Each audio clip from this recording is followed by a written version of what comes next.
दोस्तों, किसी ने सही कहा है कि आवाज ऊंची हो तो कुछ लोग सुनते हैं, लेकिन अगर बात ऊंची हो तो बहुत सारे लोग सुनते हैं। नमस्कार दोस्तों, एक छोटी सी कहानी। ये कहानी एक लड़के की 24 साल का लड़का जो सेठ के यहाँ पर नौकरी करता था। उसके माँ बाप इस दुनिया में नहीं थे। जिंदगी बड़ी परेशानी में चल रही थी। वो जाता था, रोजाना पैसे कमा करके घर आता था, खाना बनाता था, खाता था, सो जाता था। एक दिन उसने देखा कि एक बूढ़ा फकीर अपनी पीठ पर 3 ठेले लेके एक शहर से दूसरे शहर की ओर जा रहा था। वह काफी बूढ़े भी थे और काफी देर से वह यूं ही सफर कर रहे थे और आखिरकार कुछ दूर और सफर करने के बाद वह चलते चलते थक कर एक पेड़ के नीचे बैठ गए। तभी उनकी नजर एक नौजवान युवक पर पड़ी जो उसी रास्ते से जा रहा था और वह भी उसी दिशा में जा रहा था जिस दिशा में उन बूढ़े फकीर को जाना था। तभी वह लड़का उन बूढ़े फकीर के पास से होकर गुजरा। इस पर वह फकीर उस लड़के से कहते हैं, सुनो बेटा, क्या तुम मेरी थोड़ी सी मदद कर सकते हो? ये ठेला बहुत भारी है और मैं बूढ़ा हो चुका हूं। मैं ज्यादा समय तक इनका बोझ नहीं उठा सकता और मैं बहुत थक भी चुका हूं। तो क्यों ना तुम मेरे एक ठेले को ले लो और मुझे उस दूसरे गांव तक पहुंचा दो। इसके बदले में मैं तुम्हें 3 स्वर्ण मुद्राएं दूंगा। वह लड़का उन फकीर की सारी बातें सुनता है और उन फकीर से कहता है, कोई बात नहीं बाबा, मैं आपकी मदद करने के लिए तैयार हूं। कहिए आपको कहां जाना है? ऐसा कहकर उस लड़के ने उन फकीर का एक ठेला उठा लिया और अपने कंधे पर ले लिया। तभी उस जवान लड़के को यह एहसास हुआ कि यह ठेला तो सचमुच बहुत भारी है। वह लड़का और फकीर दोनों रास्ते में आगे की ओर बढ़ चले। कुछ दूर आगे चलने के बाद देखते ही देखते वह गांव खत्म होने लगा और अब एक सुनसान रास्ता आगे की ओर जा रहा था। वे दोनों अपने मार्ग में मस्त होकर आगे की ओर बढ़ रहे थे। जब भीड़ से पूरी तरह से अलग हो गए तो वह लड़का उन फकीर से कहता है, बाबा, इस ठेले में आखिर ऐसा क्या रखा है जो ये ठेला इतनी वजन है? इस पर वह फकीर आदमी उस लड़के को जवाब देते हुए कहते हैं, कुछ नहीं बेटा, बस इसमें तांबे के कुछ सिक्के भरे हुए हैं, इसी कारण ये ठेले में बहुत वजन है। उन फकीर की यह बात सुनकर वह लड़का मन ही मन सोचने लगा, लगता है ये बाबा जरूर कोई व्यापारी है, तभी तो इतने सारे तांबे के सिक्के लेकर चल रहे हैं। और फिर तभी उसके मन में एक ख्याल आया कि मुझे क्या करना है। मुझे तो खाली यह ठेला दूसरे गांव तक पहुंचा है, बस इतना ही। जैसे ही उसके मन में यह ख्याल आया, उसने तांबे के सिक्कों का वह ख्याल मन से निकाल दिया और अपनी धुन में मस्त होकर वह आगे की ओर चलने लगा। चलते चलते कुछ और समय बीता और वे दोनों एक नदी के किनारे जा पहुंचे।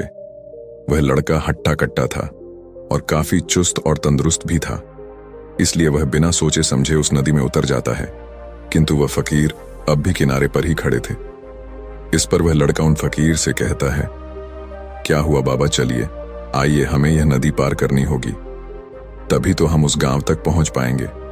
इस पर वह फकीर उस लड़के से कहते हैं, मैं जानता हूं बेटा कि हमें यह नदी पार करनी ही होगी, लेकिन जैसा कि तुम जानते हो मैं अब बूढ़ा हो चुका हूं और 2-2 ठेले लेकर मैं यह नदी पार नहीं कर सकता। कहीं मेरा पांव फिसल गया तो क्या होगा? क्या तुम मेरी एक और गठरी ले सकते हो? मैं तुम्हें इसके बदले भी 3 स्वर्ण मुद्राएं दूंगा। इस पर वह लड़का मुस्कुराते हुए उन फकीर से कहता है, बाबा, आप मुझे शर्मिंदा कर रहे हैं। यदि आप मुझे स्वर्ण मुद्राएं ना भी दें तो भी मैं आपका कार्य अवश्य करूंगा। मैं आपको उस दूसरे गांव तक जरूर पहुंचाऊंगा। इस पर वो फकीर मुस्कुराते हुए उस लड़के से कहते हैं, बेटा, तुम तो बड़े ही भले इंसान लगते हो। इतना कहकर उन्होंने वह दूसरी गठरी भी उस लड़के को थमा दी। उस लड़के ने जब वह दूसरी गठरी अपने कंधे पर रखी तो वह गठरी भी उसे बहुत ज्यादा भारी लगी, लेकिन उसने वहां पर कुछ नहीं कहा। जैसे तैसे उन दोनों ने नदी पार की। नदी पार करने के बाद बातों बातों में ही उस लड़के ने उन फकीर से कहा, बाबा, आखिर इस दूसरी गठरी में क्या है? ये गठरी भी बहुत वजन है। इस पर वह फकीर उस लड़के को जवाब देते हुए कहते हैं, बेटा, इसमें चांदी के सिक्के हैं, इसी कारण यह गठरी भी बहुत वजन है। उन फकीर की यह सारी बातें सुनकर अब उस लड़के का दिमाग तेजी से काम करने लगा था। वह यह सोच रहा था कि एक ठेले में तांबे के सिक्के हैं और दूसरी में चांदी के। ऐसा प्रतीत होता है मानो यह फकीर बाबा कहीं दूर से आ रहे हैं और उन्होंने अपनी सारी जमीन जायदाद बेचकर ये सारे सिक्के इकट्ठे किए हैं। तभी तो वह इतना धन लेकर चल रहे हैं। लेकिन वह लड़का उन फकीर से कुछ नहीं कहता और वे दोनों चुपचाप मार्ग में आगे की ओर बढ़ते चले जाते हैं। कुछ दूर आगे बढ़ने के बाद एक बार फिर एक सुनसान राह आती है। उस सुनसान रास्ते को देखते ही उस लड़के के मन में तरह तरह के विचार उत्पन्न होने लगे। वह यह सोचने लगा, अरे यह तो सुनसान जगह है। अगर मैं यह सिक्के लेकर यहां से भाग जाऊं तो यह फकीर मुझे कब तक दौड़ाएंगे। मुझे नहीं लगता कि मुझे कभी पकड़ पाएंगे और यहां पर कोई है भी नहीं जो इनकी मदद कर पाए। और वैसे भी ये बहुत सारे सिक्के हैं, मैं इनसे एक अच्छी दुकान खरीद सकता हूं, अपना नया व्यापार शुरू कर सकता हूं। और वैसे भी ये बूढ़ा फकीर अब इन पैसों का क्या करेगा, इससे अच्छा तो मैं ही इन्हें रख लेता हूं। वह लड़का यह सब बारे में सोच ही रहा था, तभी अचानक उसे खुद पर आश्चर्य हुआ। अरे मैं यह क्या सोच रहा हूं, यह फकीर बाबा न जाने कहां से आ रहे हैं और क्या खोज करके इन्होंने इतने सारे पैसे इकट्ठा किए होंगे। मुझे इनका फायदा नहीं उठाना चाहिए। नहीं नहीं, मुझे ऐसा नहीं करना चाहिए। उसने कुछ देर के लिए तो अपने मन के विचारों को काबू कर लिया, लेकिन कुछ देर बाद उसके मन के विचार उस पर देखते ही देखते हावी होने लगे।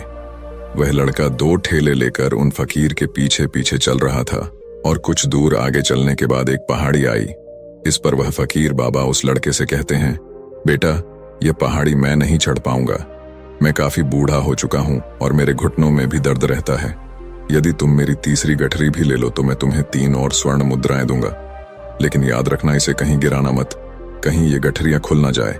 इस पर वह लड़का उन फकीर से कहता है, क्यों बाबा, आखिर इसमें ऐसा क्या है। इस पर वह फकीर उस लड़के से कहते हैं, बेटा इसमें स्वर्ण मुद्राएं हैं। यह सुनकर वह लड़का मन ही मन बहुत प्रसन्न हुआ। उसने चुपचाप वह गठरी भी उन फकीर से ले ली और देखते ही देखते वे दोनों मार्ग में आगे की ओर बढ़ने लगे। अब वह फकीर बिना कोई वजन लिए हुए आराम से पहाड़ की चढ़ाई पर चढ़ रहे थे, किंतु वह नौजवान लड़का जो पीछे था वह वजन के कारण बहुत धीरे धीरे चल पा रहा था। लेकिन जब से उसने सोने का नाम सुना था उसका मन तो छलांग मार रहा था। वह मन ही मन सोच रहा था, अगर मुझे यह सारा धन मिल जाए तो मेरा पूरा जीवन तो आराम से कट जाएगा। वैसे भी यह बाबा तो बूढ़े हो चुके हैं, भला इन्हें इतने पैसों की क्या जरूरत है, इनका जीवन तो वैसे भी कट चुका है। मैं एक काम करता हूं, यह सारे पैसे लेकर यहां से भाग जाता हूं। लड़के के मन में अनगिनत विचार उठ रहे थे। लड़के का मन अब उसकी बुद्धि पर पूरी तरह से हावी हो चुका था और उस लड़के का मन अपनी बात को सही साबित करने के लिए उससे कुछ भी कह रहा था। और तभी उस लड़के के मन में एक और विचार उत्पन्न हुआ और अब की बार वह लड़का यह सोच रहा था, लगता है यह फकीर बाबा कोई चोर है, वरना इनके पास इतनी सारे स्वर्ण मुद्राएं कहां से आएंगे। अगर ये कोई व्यापारी होते तो भला ये इस तरह से पैदल यात्रा तो नहीं करते, और अगर इनके पास इतने सारे पैसे थे तो ये कोई ना कोई साधन भी तो अवश्य कर सकते थे। लगता है ये कोई चोर है और चोर से चोरी करने में भला क्या बुराई है। ये सोचता हुआ वह लड़का अब उन फकीर से तेजी से आगे की ओर बढ़ रहा था और देखते देखते वह फकीर से आगे भी निकल चुका था। और वह यह सोच रहा था कि जैसे ही इस पहाड़ की ढलान आएगी मैं 3 गठरियां लेकर भाग जाऊंगा। इससे ये सारे पैसे मेरे हो जाएंगे और मेरी गरीबी भी हमेशा हमेशा के लिए दूर हो जाएगी। मैं जो चाहूंगा मैं वो कर पाऊंगा, मेरे पास बहुत सारा धन होगा। और देखते देखते वह दोनों पहाड़ की चोटी पर पहुंच गए और अब ढलान का रास्ता शुरू होने वाला था।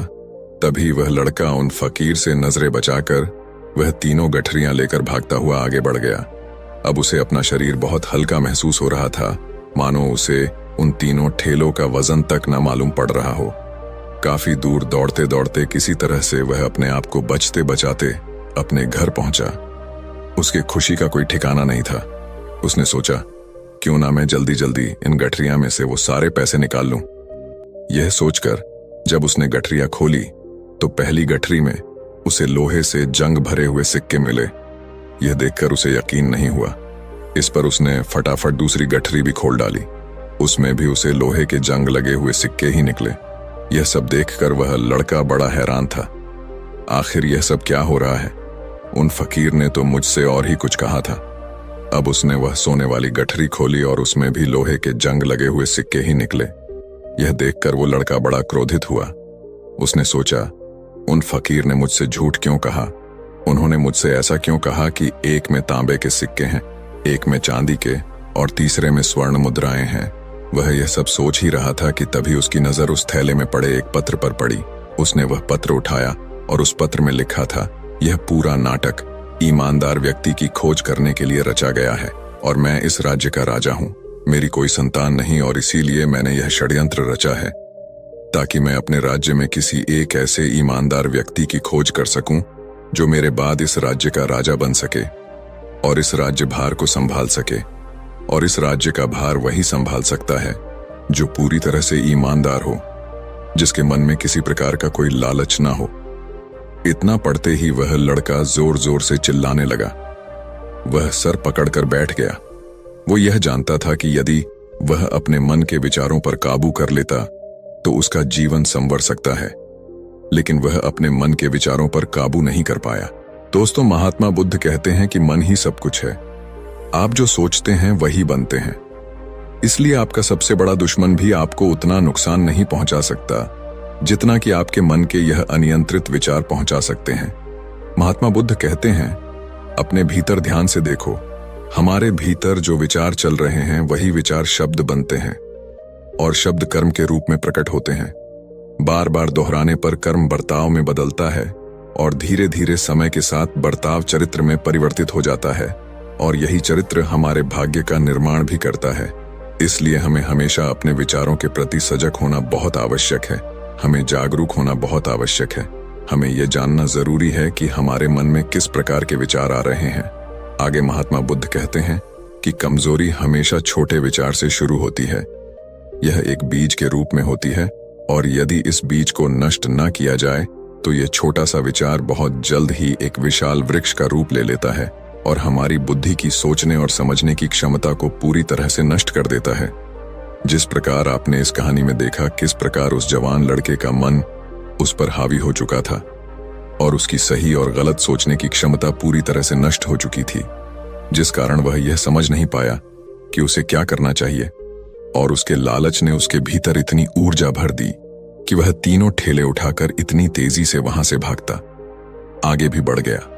इसीलिए जब आपके मन में पहली बार कोई गलत विचार उत्पन्न हो तभी उसे जड़ से उखाड़ देना चाहिए, अन्यथा वह विशाल वृक्ष का रूप लेगा और आपको किसी न किसी गलत राह पर वह ढकेल ही देगा। आप चाहकर भी उसे रोक नहीं पाएंगे। लेकिन अब आपके मन में यह प्रश्न उठ रहा होगा कि हम भला अपने मन के विचारों को कैसे नियंत्रित करें। हमारा मन तो इतना चंचल है, वह इतना शक्तिशाली है कि वह हम पर हावी हो ही जाता है। हम चाहकर भी उस पर नियंत्रण नहीं कर पाते। इसका जवाब में महात्मा बुद्ध हमें दो बातें समझाते हैं। पहली बात, सही इरादा विकसित करो। कई बार आपने देखा होगा कि आपके मन में कुछ और होता है किंतु आप कहते कुछ और है, क्योंकि आपके मन के भीतर जो कुछ बसा है वही आपके मुख से बाहर भी निकल रहा है। लेकिन जब हमसे वह गलती हो जाती है तो उसके बाद हमारा मस्तिष्क अच्छी तरह से काम करना शुरू कर देता है। हमारे सोचने और समझने की क्षमता एक बार फिर से जागृत हो जाती है और ऐसी अवस्था में हमें यह एहसास होता है कि हमसे गलती हो गई है और फिर हमारा मन दुखी हो जाता है। हमारा मन अफसोस से भर जाता है और इस भारीपन और दुख से बचने के लिए महात्मा बुद्ध हमें सही इरादा विकसित करने के लिए कहते हैं। इसके लिए जब भी आप कोई कार्य करने जा रहे हो तो सबसे पहले आपको यह खुद से पूछना चाहिए कि जो कुछ भी मैं करने जा रहा हूं इसके पीछे मेरा इरादा क्या है।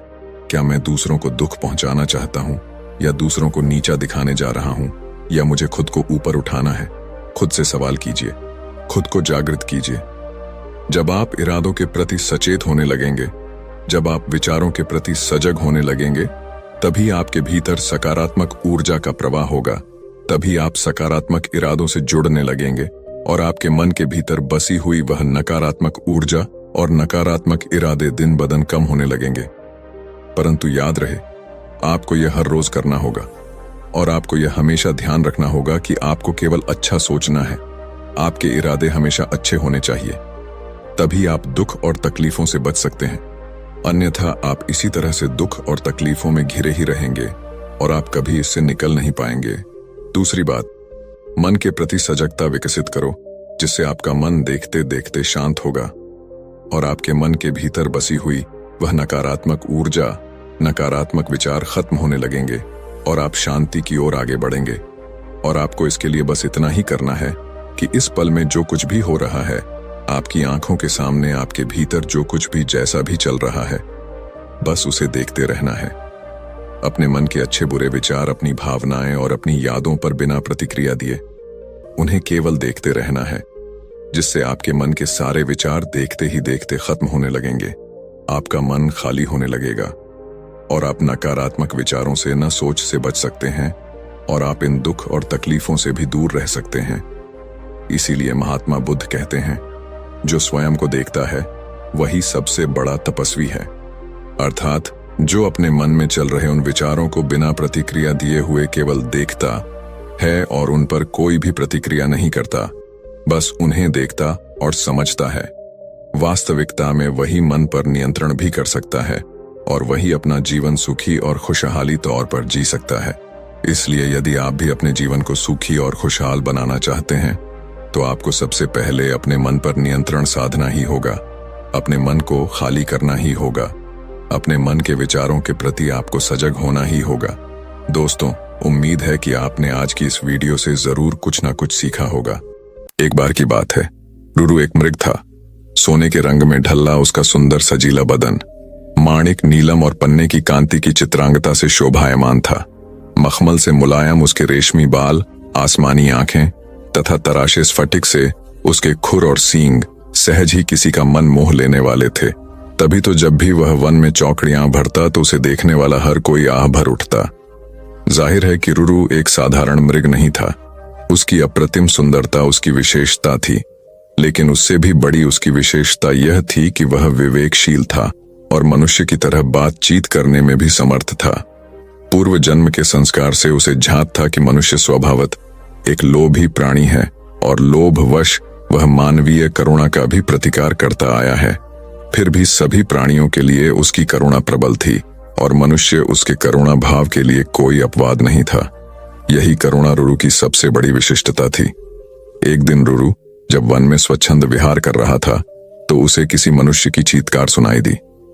अनुसरण करता हुआ जब वह घटनास्थल पर पहुंचा तो उसने वहां की पहाड़ी नदी की धारा में एक आदमी को बहता पाया।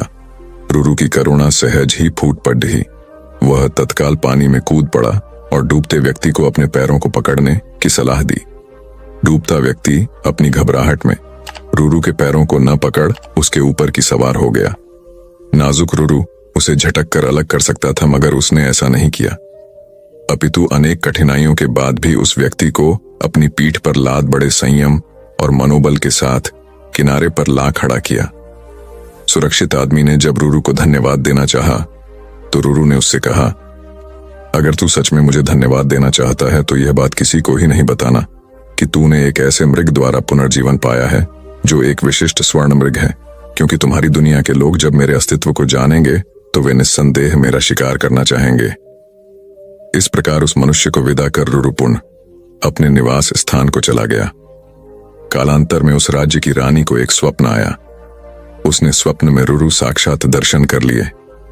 रुरु की सुंदरता पर मुग्ध और हर सुंदर वस्तु को प्राप्त करने की तीव्र अभिलाषा से रुरु को अपने पास रखने की उसकी लालसा प्रबल हुई। तत्काल उसने राजा से रुरु को ढूंढकर लाने का आग्रह किया। सत्ता में मद में चूर राजा उसकी याचना को ठुकरा नहीं सका। उसने नगर में ढिंढोरा पिटवा दिया कि जो कोई भी रानी द्वारा कल्पित मृग को ढूंढने में सहायक होगा उसे वह एक गांव तथा 10 सुंदर युवतियां पुरस्कार में देगा। राजा के ढिंढोरे की आवाज उस व्यक्ति ने भी सुनी जिसे रुरु ने बचाया था। उस व्यक्ति को रुरु का निवास स्थान मालूम था। बिना एक क्षण गंवाए वह दौड़ता हुआ राजा के दरबार में पहुंचा। फिर हांफते हुए उसने रुरु का सारा भेद राजा के सामने उगाल डाला। राजा और उसके सिपाही उस व्यक्ति के साथ तत्काल उस वन में पहुंचे और रुरु के निवास स्थल को चारों ओर से घेर लिया। उनकी खुशी का ठिकाना न रहा जब उन्होंने रुरु को रानी की बताई छवि के बिल्कुल अनुरूप पाया। राजा ने तब धनुष साधा और रुरु उसके ठीक निशाने पर था। चारों तरफ से घिरे रुरु ने तब राजा से मनुष्य की भाषा में यह कहा, राजन, तुम मुझे मार डालो, मगर उससे पहले यह बताओ कि तुम्हें मेरा ठिकाना कैसे मालूम हुआ। उत्तर में राजा ने अपने तीर को घुमाते हुए उस व्यक्ति के सामने रोक दिया जिसकी जान रुरु ने बचाई थी। रुरु के मुख से तभी यह वाक्य हठात फूट पड़ा, निकाल लो लकड़ी के कुंदे को, पानी से न निकालना कभी एक अकृतज्ञ इंसान को। राजा ने जब रुरु से उसके संवाद का आशय पूछा तो रुरु ने राजा को उस व्यक्ति के डूबने और बचाए जाने की पूरी कहानी कह सुनाई। रुरु की करुणा ने राजा की करुणा को भी जगा दिया था। उस व्यक्ति की कृतज्ञता पर उसे रोष भी आया। राजा ने उसी तीर से जब उस व्यक्ति का संहार करना चाहा तो करुणावतार मृग ने उस व्यक्ति का वध न करने की प्रार्थना की। रुरु की विशिष्टताओं से प्रभावित राजा ने उसे अपने साथ अपने राज्य में आने का निमंत्रण दिया। रुरु ने राजा के अनुग्रह का नहीं ठुकराया और कुछ दिनों तक वह राजा के आतिथ्य को स्वीकार कर पुनः अपने निवास स्थल को लौट गया। मानसरोवर आज जो चीन में स्थित है, कभी ठमानस सरोवर के नाम से विश्वविख्यात था और उसमें रहने वाले हंस तो नीले आकाश में सफेद बादलों की छटा से भी अधिक मनोरम थे। उनके कलरव सुंदर नर्तकियों की नुपुर ध्वनियों से भी अधिक सुमधुर थे। उन्हीं सफेद हंसों के बीच दो स्वर्ण हंस भी रहते थे। दोनों हंस बिल्कुल एक जैसे दिखते थे और दोनों का आकार भी अन्य हंसों की तुलना में थोड़ा बड़ा था। दोनों समान रूप से गुणवान और शीलवान भी थे। फर्क था तो बस इतना कि उनमें एक राजा था और दूसरा उसका वफादार सेनापति। राजा का नाम धृतराष्ट्र था और सेनापति का नाम सुमुख। दोनों हंसों की चर्चा देवों, नागों, यक्षों और विद्याधर ललनाओं के बीच अक्सर हुआ करती थी। कालांतर में मनुष्य योनि के लोगों को भी उनके गुण सौंदर्य का ज्ञान होने लगा। वाराणसी नरेश ने जब उनके विषय में सुना तो उसके मन में उन हंसों को पाने की प्रबल इच्छा जागृत हुई। तत्काल उसने अपने राज्य में मानस सदृश एक मनोरम सरोवर का निर्माण करवाया, जिसमें हर प्रकार के आकर्षक जलीय पौधे और विभिन्न प्रकार के कमल जैसे पद्म, उत्पल, कुमुद, पुंडरीक, सौगंधिक, तमरस और कहलर विकसित करवाए। मत्स्य और जलीय पक्षियों की सुंदर प्रजातियां भी वहां बसाई गईं। साथ ही राजा ने वहां बसने वाले सभी पक्षियों की पूर्ण सुरक्षा की भी घोषणा करवाई, जिससे दूर दूर से आने वाले पंछी स्वच्छंद भाव से वहां विचरण करने लगे। एक बार वर्षा काल के बाद जब हेमंत आरार्तु प्रारंभ हुआ और आसमान का रंग बिल्कुल नीला होने लगा, तब मानस के दो हंस वाराणसी के ऊपर से उड़ते हुए जा रहे थे। तभी उनकी दृष्टि राजा द्वारा निर्मित सरोवर पर पड़ी। सरोवर की सुंदरता और उसमें तैरते रमणीक पक्षियों की स्वच्छंदता उन्हें सहज ही आकर्षित कर गई। तत्काल वे नीचे उतर आए और महीनों तक वहां की सुरक्षा, सुंदरता और स्वच्छंदता का आनंद लेते रहे। अंततोगत्वा वर्षा आरार्तु के प्रारंभ होने से पूर्व वे फिर मानस को प्रस्थान कर गए। मानस पहुंचकर उन्होंने अपने साथियों के बीच वाराणसी के कृत्रिम सरोवर की इतनी प्रशंसा की कि सारे के सारे हंस वर्षा के बाद वाराणसी जाने को तत्पर हो उठे। हंसों के राजा युधिष्ठिर और उसके सेनापति सुमुख ने अन्य हंसों की इस योजना को समुचित नहीं माना। युधिष्ठिर ने उनके प्रस्ताव का अनुमोदन न करते हुए यह कहा कि पंछी और जानवरों की एक प्रवृत्ति होती है, वे अपनी संवेदनाओं को अपनी चीखों से प्रकट करते हैं, किंतु जंतु जो कहलाता है मानव बड़ी चतुराई से करता है, अपनी भंगिमाओं को प्रस्तुत जो होता है उनके भावों के ठीक विपरीत। फिर भी कुछ दिनों के बाद हंसराज को हंसों की जिद के आगे झुकना पड़ा और वह वर्षा आरार्तु के बाद मानस के समस्त हंसों के साथ वाराणसी को प्रस्थान कर गया। जब मानस के हंसों का आगमन वाराणसी के सरोवर में हुआ और राजा को इसकी सूचना मिली, तो उसने अपने एक निषाद को उन दो विशिष्ट हंसों को पकड़ने के लिए नियुक्त किया। एक दिन युधिष्ठिर जब सरोवर की तट पर स्वच्छंद भ्रमण कर रहा था, तभी उसके पैर निषाद द्वारा बिछाए गए जाल पर पड़े।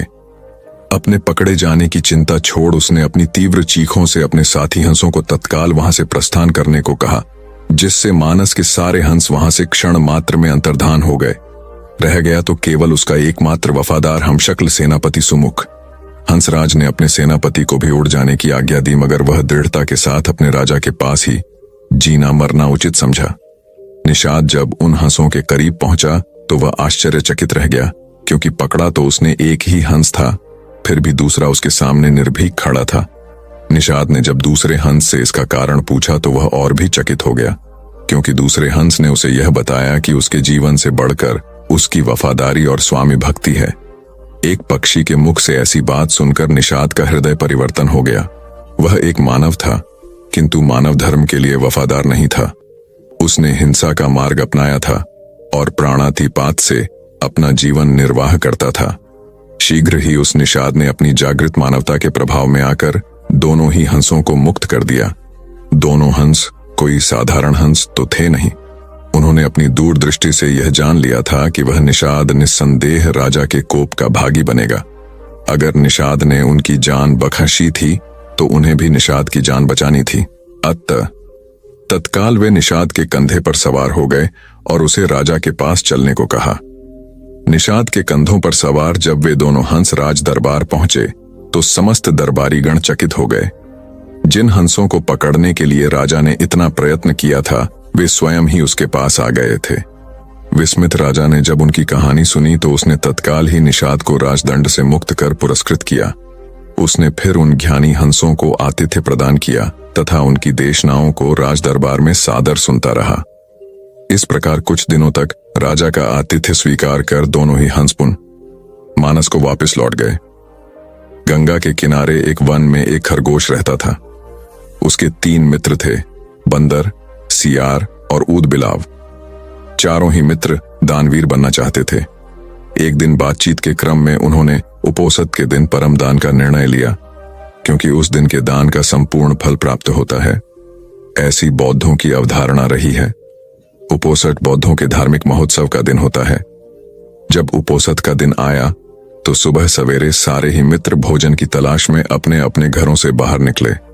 घूमते हुए ऊद बिलाव की नजर जब गंगा तट पर रखी 7 लोहित मछलियों पर पड़ी टेढ़ी तो वह उन्हें अपने घर ले आया। उसी समय सियार भी कहीं से दही की एक हांडी और मांस का एक टुकड़ा चुरा अपने घर को लौट आया। उछलता कूदता बंदर भी किसी बाग से पके आम का गुच्छा तोड़ अपने घर ले आया। तीनों मित्रों ने उन्हीं वस्तुओं को दान में देने का संकल्प लिया, किंतु उनका चौथा मित्र खरगोश तो कोई साधारण प्राणी नहीं था। उसने सोचा, यदि वह अपने भोजन अर्थात घास पात का दान जो करे तो दान पाने वाले को शायद ही कुछ लाभ होगा। अतः उसने उपोष्ट के अवसर पर याचक को परम संतुष्ट करने के उद्देश्य से स्वयं को ही दान में देने का निर्णय लिया। उसके स्वयं के त्याग का निर्णय संपूर्ण ब्रह्मांड को दोलायमान करने लगा और शक्र के आसन को भी तप्त करने लगा। वैदिक परंपरा में शक्र को शक्र या इंद्र कहते हैं। शक्र ने जब इस अति अलौकिक घटना का कारण जाना तो सन्यासी के रूप में वह उन चारों मित्रों की दान परायणता की परीक्षा लेने स्वयं ही उनके घरों पर पहुंचे। ऊद बिलाव, सियार और बंदर ने शक्र को अपने अपने घरों से क्रमशः मछलियां, मांस और दही एवं पके आम के गुच्छे दान में देना चाहा, किंतु शक्र ने उनके द्वारा दी गई दान को वस्तुओं को ग्रहण नहीं किया। फिर वह खरगोश के पास पहुंचे और दान की याचना की। खरगोश ने दान के उपयुक्त अवसर को जान याचक को अपने संपूर्ण शरीर के मांस को अंगीठी में सेंक कर देने का प्रस्ताव रखा। जब अंगीठी जलाई गई तो उसने 3 बार अपने रोमों को झटका ताकि उसके रोमों में बसे छोटे जीव आग में न जल जाए। फिर वह बड़ी शालीनता के साथ जलती आग में कूद पड़ा। शक्र उसकी दानवीरता पर स्तब्ध हो उठे। चिरकाल तक उसने ऐसी दानवीरता न देखी थी और न ही सुनी थी। हाँ, आश्चर्य, आग ने खरगोश को नहीं जलाया, क्योंकि वह आग जादुई थी। शक्र के द्वारा किए गए परीक्षण का एक माया जाल था। सम्मोहित शक्र ने तब खरगोश का प्रशस्ति गान किया और चांद के ही एक पर्वत को अपने हाथों से मसल चांद पर खरगोश का निशान बना दिया और कहा, जब तक इस चांद पर खरगोश का निशान रहेगा तब तक हे खरगोश, जगत तुम्हारी दान वीरता को याद रखेगा। हिमालय के घने वनों में कभी सफेद हाथियों की 2 विशिष्ट प्रजातियां हुआ करती थीं, छद्दंत और उपोषद। छद्दंत हाथियों का रंग सफेद हुआ करता था और उनके 6 दांत होते थे। ऐसा पाली साहित्य में उल्लिखित है। छद्दंत हाथियों का राजा एक कंचन गुफा में निवास करता था। उसके मस्तक और पैर माणिक के समान लाल और चमकीले थे। उसकी 2 रानियां थीं, महासुभद्दा और चुल्ल सुभद्दा। एक दिन गजराज और उसकी रानियां अपने दास दासियों के साथ एक सरोवर में जल क्रीड़ा कर रहे थे। सरोवर के तट पर फूलों से लदा एक साल वृक्ष भी था। गजराज ने खेल खेल में ही साल वृक्ष की एक शाखा को अपनी सूंड से हिला डाला। संयोगवश वृक्ष के फूल और पराग महासुभद्दा को आच्छादित कर गए, किंतु वृक्ष की सूखी टहनियां और फूल चुल्ल सुभद्दा के ऊपर गिरे। चुल्ल सुभद्दा ने इस घटना को संयोग न मान स्वयं को अपमानित माना। नाराज चुल्ल सुभद्दा ने उसी समय अपने पति और उनके निवास का त्याग कर कहीं चली गई। छद्दंतराज के अथक प्रयास के बावजूद वह कहीं ढूंढे नहीं मिली। कालांतर में चुल्ल सुभद्दा मरकर मध्य राज्य की राजकुमारी बनी और विवाहोपरांत वाराणसी की पटरानी। किंतु छद्दंतराज के प्रति उसका विषाद और रोष इतना प्रबल था कि पुनर्जन्म के बाद भी वह प्रतिशोध की आग में जलती रही। अनुकूल अवसर पर उसने राजा से छद्दंतराज के दंत प्राप्त करने को उकसाया। फलत राजा ने उक्त उद्देश्य से कुशल निषादों की एक टोली बनवाई, जिसका नेता सोनुत्तर को बनाया। 7 वर्ष 7 महीने और 7 दिनों के पश्चात सोनुत्तर छद्दंतराज के निवास स्थान पर पहुंचा। उसने वहां एक गड्ढा खोदा और उसे लकड़ी और पत्तों से ढांक दिया। फिर वह चुपचाप पेड़ों की झुरमुट में छिप गया। छद्दंतराज जब उस गड्ढे के करीब आया तो सोनुत्तर ने उस पर विष बुझा बाण चलाया। बाण से घायल छद्दंत ने जब झुरमुट में छिपे सोनुत्तर को हाथ में धनुष लिए देखा तो वह उसे मारने के लिए दौड़ा। किंतु सोनुत्तर ने सन्यासियों का गेरुआ वस्त्र पहना हुआ था, जिसके कारण गजराज ने निषाद को जीवन दान दिया। अपने प्राणों की भीख पाकर सोनुत्तर का हृदय परिवर्तन हुआ। भाव वेहमवल सोनुत्तर ने छद्दंत को सारी बातें बताई कि क्यों वह उसके दांतों को प्राप्त करने के उद्देश्य से वहां आया था। चूंकि छद्दुंत के मजबूत दांत सोनुत्तर नहीं काट सकता था, इसलिए छद्दुंत ने मृत्यु पूर्व स्वयं ही अपनी सूंड से अपने दांत काटकर सोनुत्तर को दे दिए। वाराणसी लौटकर सोनुत्तर ने जब छद्दंत के दांत रानी को दिखलाए तो रानी छद्दंत की मृत्यु के आघात को संभाल न सकी और तत्काल मर गई। हिमालय के फूल अपनी विशिष्टताओं के लिए सर्वविदित हैं। दुर्भाग्यवश उनकी अनेक प्रजातियां विलुप्त होती जा रही हैं। कुछ तो केवल किस्से कहानियों तक ही सिमट कर रह गई हैं। ये कहानी उस समय की है जब हिमालय का एक अनूठा पेड़ अपने फलीय वैशिष्ट्य के साथ एक निर्जन पहाड़ी नदी के तीर पर स्थित था। उसके फूल थाईलैंड के कुरियन से भी बड़े, चेरी से भी अधिक रसीले और आम से भी अधिक मीठे होते थे। उनकी आकृति और सुगंध भी मन को मोह लेने वाली थी। उस पेड़ पर वानरों का एक झुंड रहता था, जो बड़ी ही स्वच्छंदता के साथ उन फूलों का रसास्वादन व उपभोग करता था। उन वानरों का एक राजा भी था, जो अन्य बंदरों की तुलना कई गुना ज्यादा बड़ा, बलवान, गुणवान, प्रज्ञावान और शीलवान था। इसलिए वह महाकपि के नाम से जाना जाता था। अपनी दूरदृष्टि उसने समस्त वानरों को सचेत कर रखा था कि उस वृक्ष का कोई भी फल उन टहनियों पर न छोड़ा जाए जिनके नीचे नदी बहती हो। उसके अनुगामी वानरों ने भी उसकी बातों को पूरा महत्व दिया, क्योंकि अगर कोई फल नदी में गिरकर और बहकर मनुष्य को प्राप्त होता तो उसका परिणाम वानरों के लिए अत्यंत भयंकर होता। एक दिन दुर्भाग्यवश उस पेड़ का एक फल पत्तों के बीचों बीच पककर टहनी से टूट बहती हुई उस नदी की धारा में प्रवाहित हो गया। उन्हीं दिनों उस देश का राजा अपनी औरतों, दास दासियों तथा के साथ उसी नदी की तीर पर विहार कर रहा था। वह प्रवाहित फल आकर वहीं रुक गया। उस फल की सुगंध से राजा की औरतें सम्मोहित होकर आंखें बंद कर आनंद मग्न हो गईं। राजा भी उस सुगंध से आनंदित हो उठा। शीघ्र ही उसने अपने आदमी उस सुगंध के स्रोत के पीछे दौड़ाए। राजा के आदमी तत्काल उस फल को नदी के तीर पर प्राप्त कर पल भर में राजा के सम्मुख ले आए। फल का परीक्षण कराया गया तो पता चला कि वह एक विषहीन फल था। राजा ने जब उस फल का रसास्वादन किया तो उसके हृदय में वैसे फलों तथा उसके वृक्ष को प्राप्त करने की तीव्र लालसा जगी। क्षण भर में सिपाहियों ने वैसे फलों पेड़ को भी ढूंढ लिया, किंतु वानरों की उपस्थिति उन्हें वहां रास नहीं आई। तत्काल उन्होंने तीरों से वानरों को मारना प्रारंभ कर दिया। वीर्यवान महाकपि ने तब अपने साथियों को बचाने के लिए कूदते हुए उस पेड़ के निकट की एक पहाड़ी पर स्थित एक बैंत की लकड़ी को अपने पैरों से फंसाकर फिर से उसी पेड़ की टहनी को अपने दोनों हाथों से पकड़कर लेट अपने साथियों के लिए एक पुल का निर्माण कर लिया। फिर उसने चिल्लाकर अपने साथियों को अपने ऊपर चढ़कर बेतों वाली पहाड़ी पर कूदकर भाग जाने की आज्ञा दी। इस प्रकार महाकपि के बुद्धि कौशल से सारे वानर दूसरी तरफ की पहाड़ी पर कूदकर भाग गए।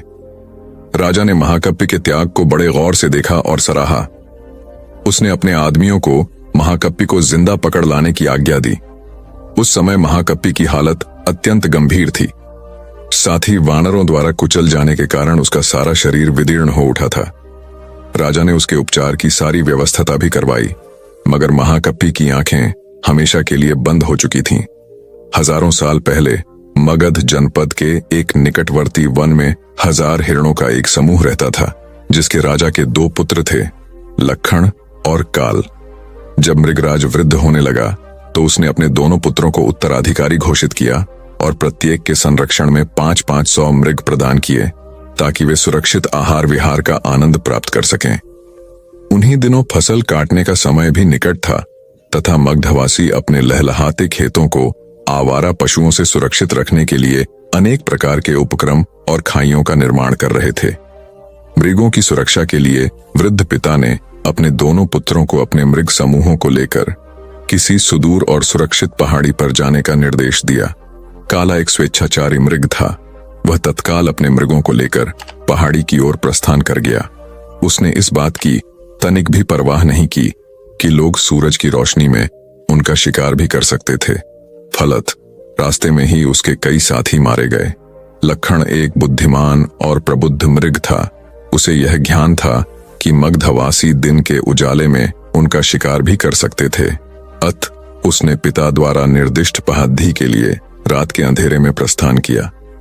उसकी इस बुद्धिमानी से उसके सभी साथी सुरक्षित पहाड़ी पर पहुंच गए।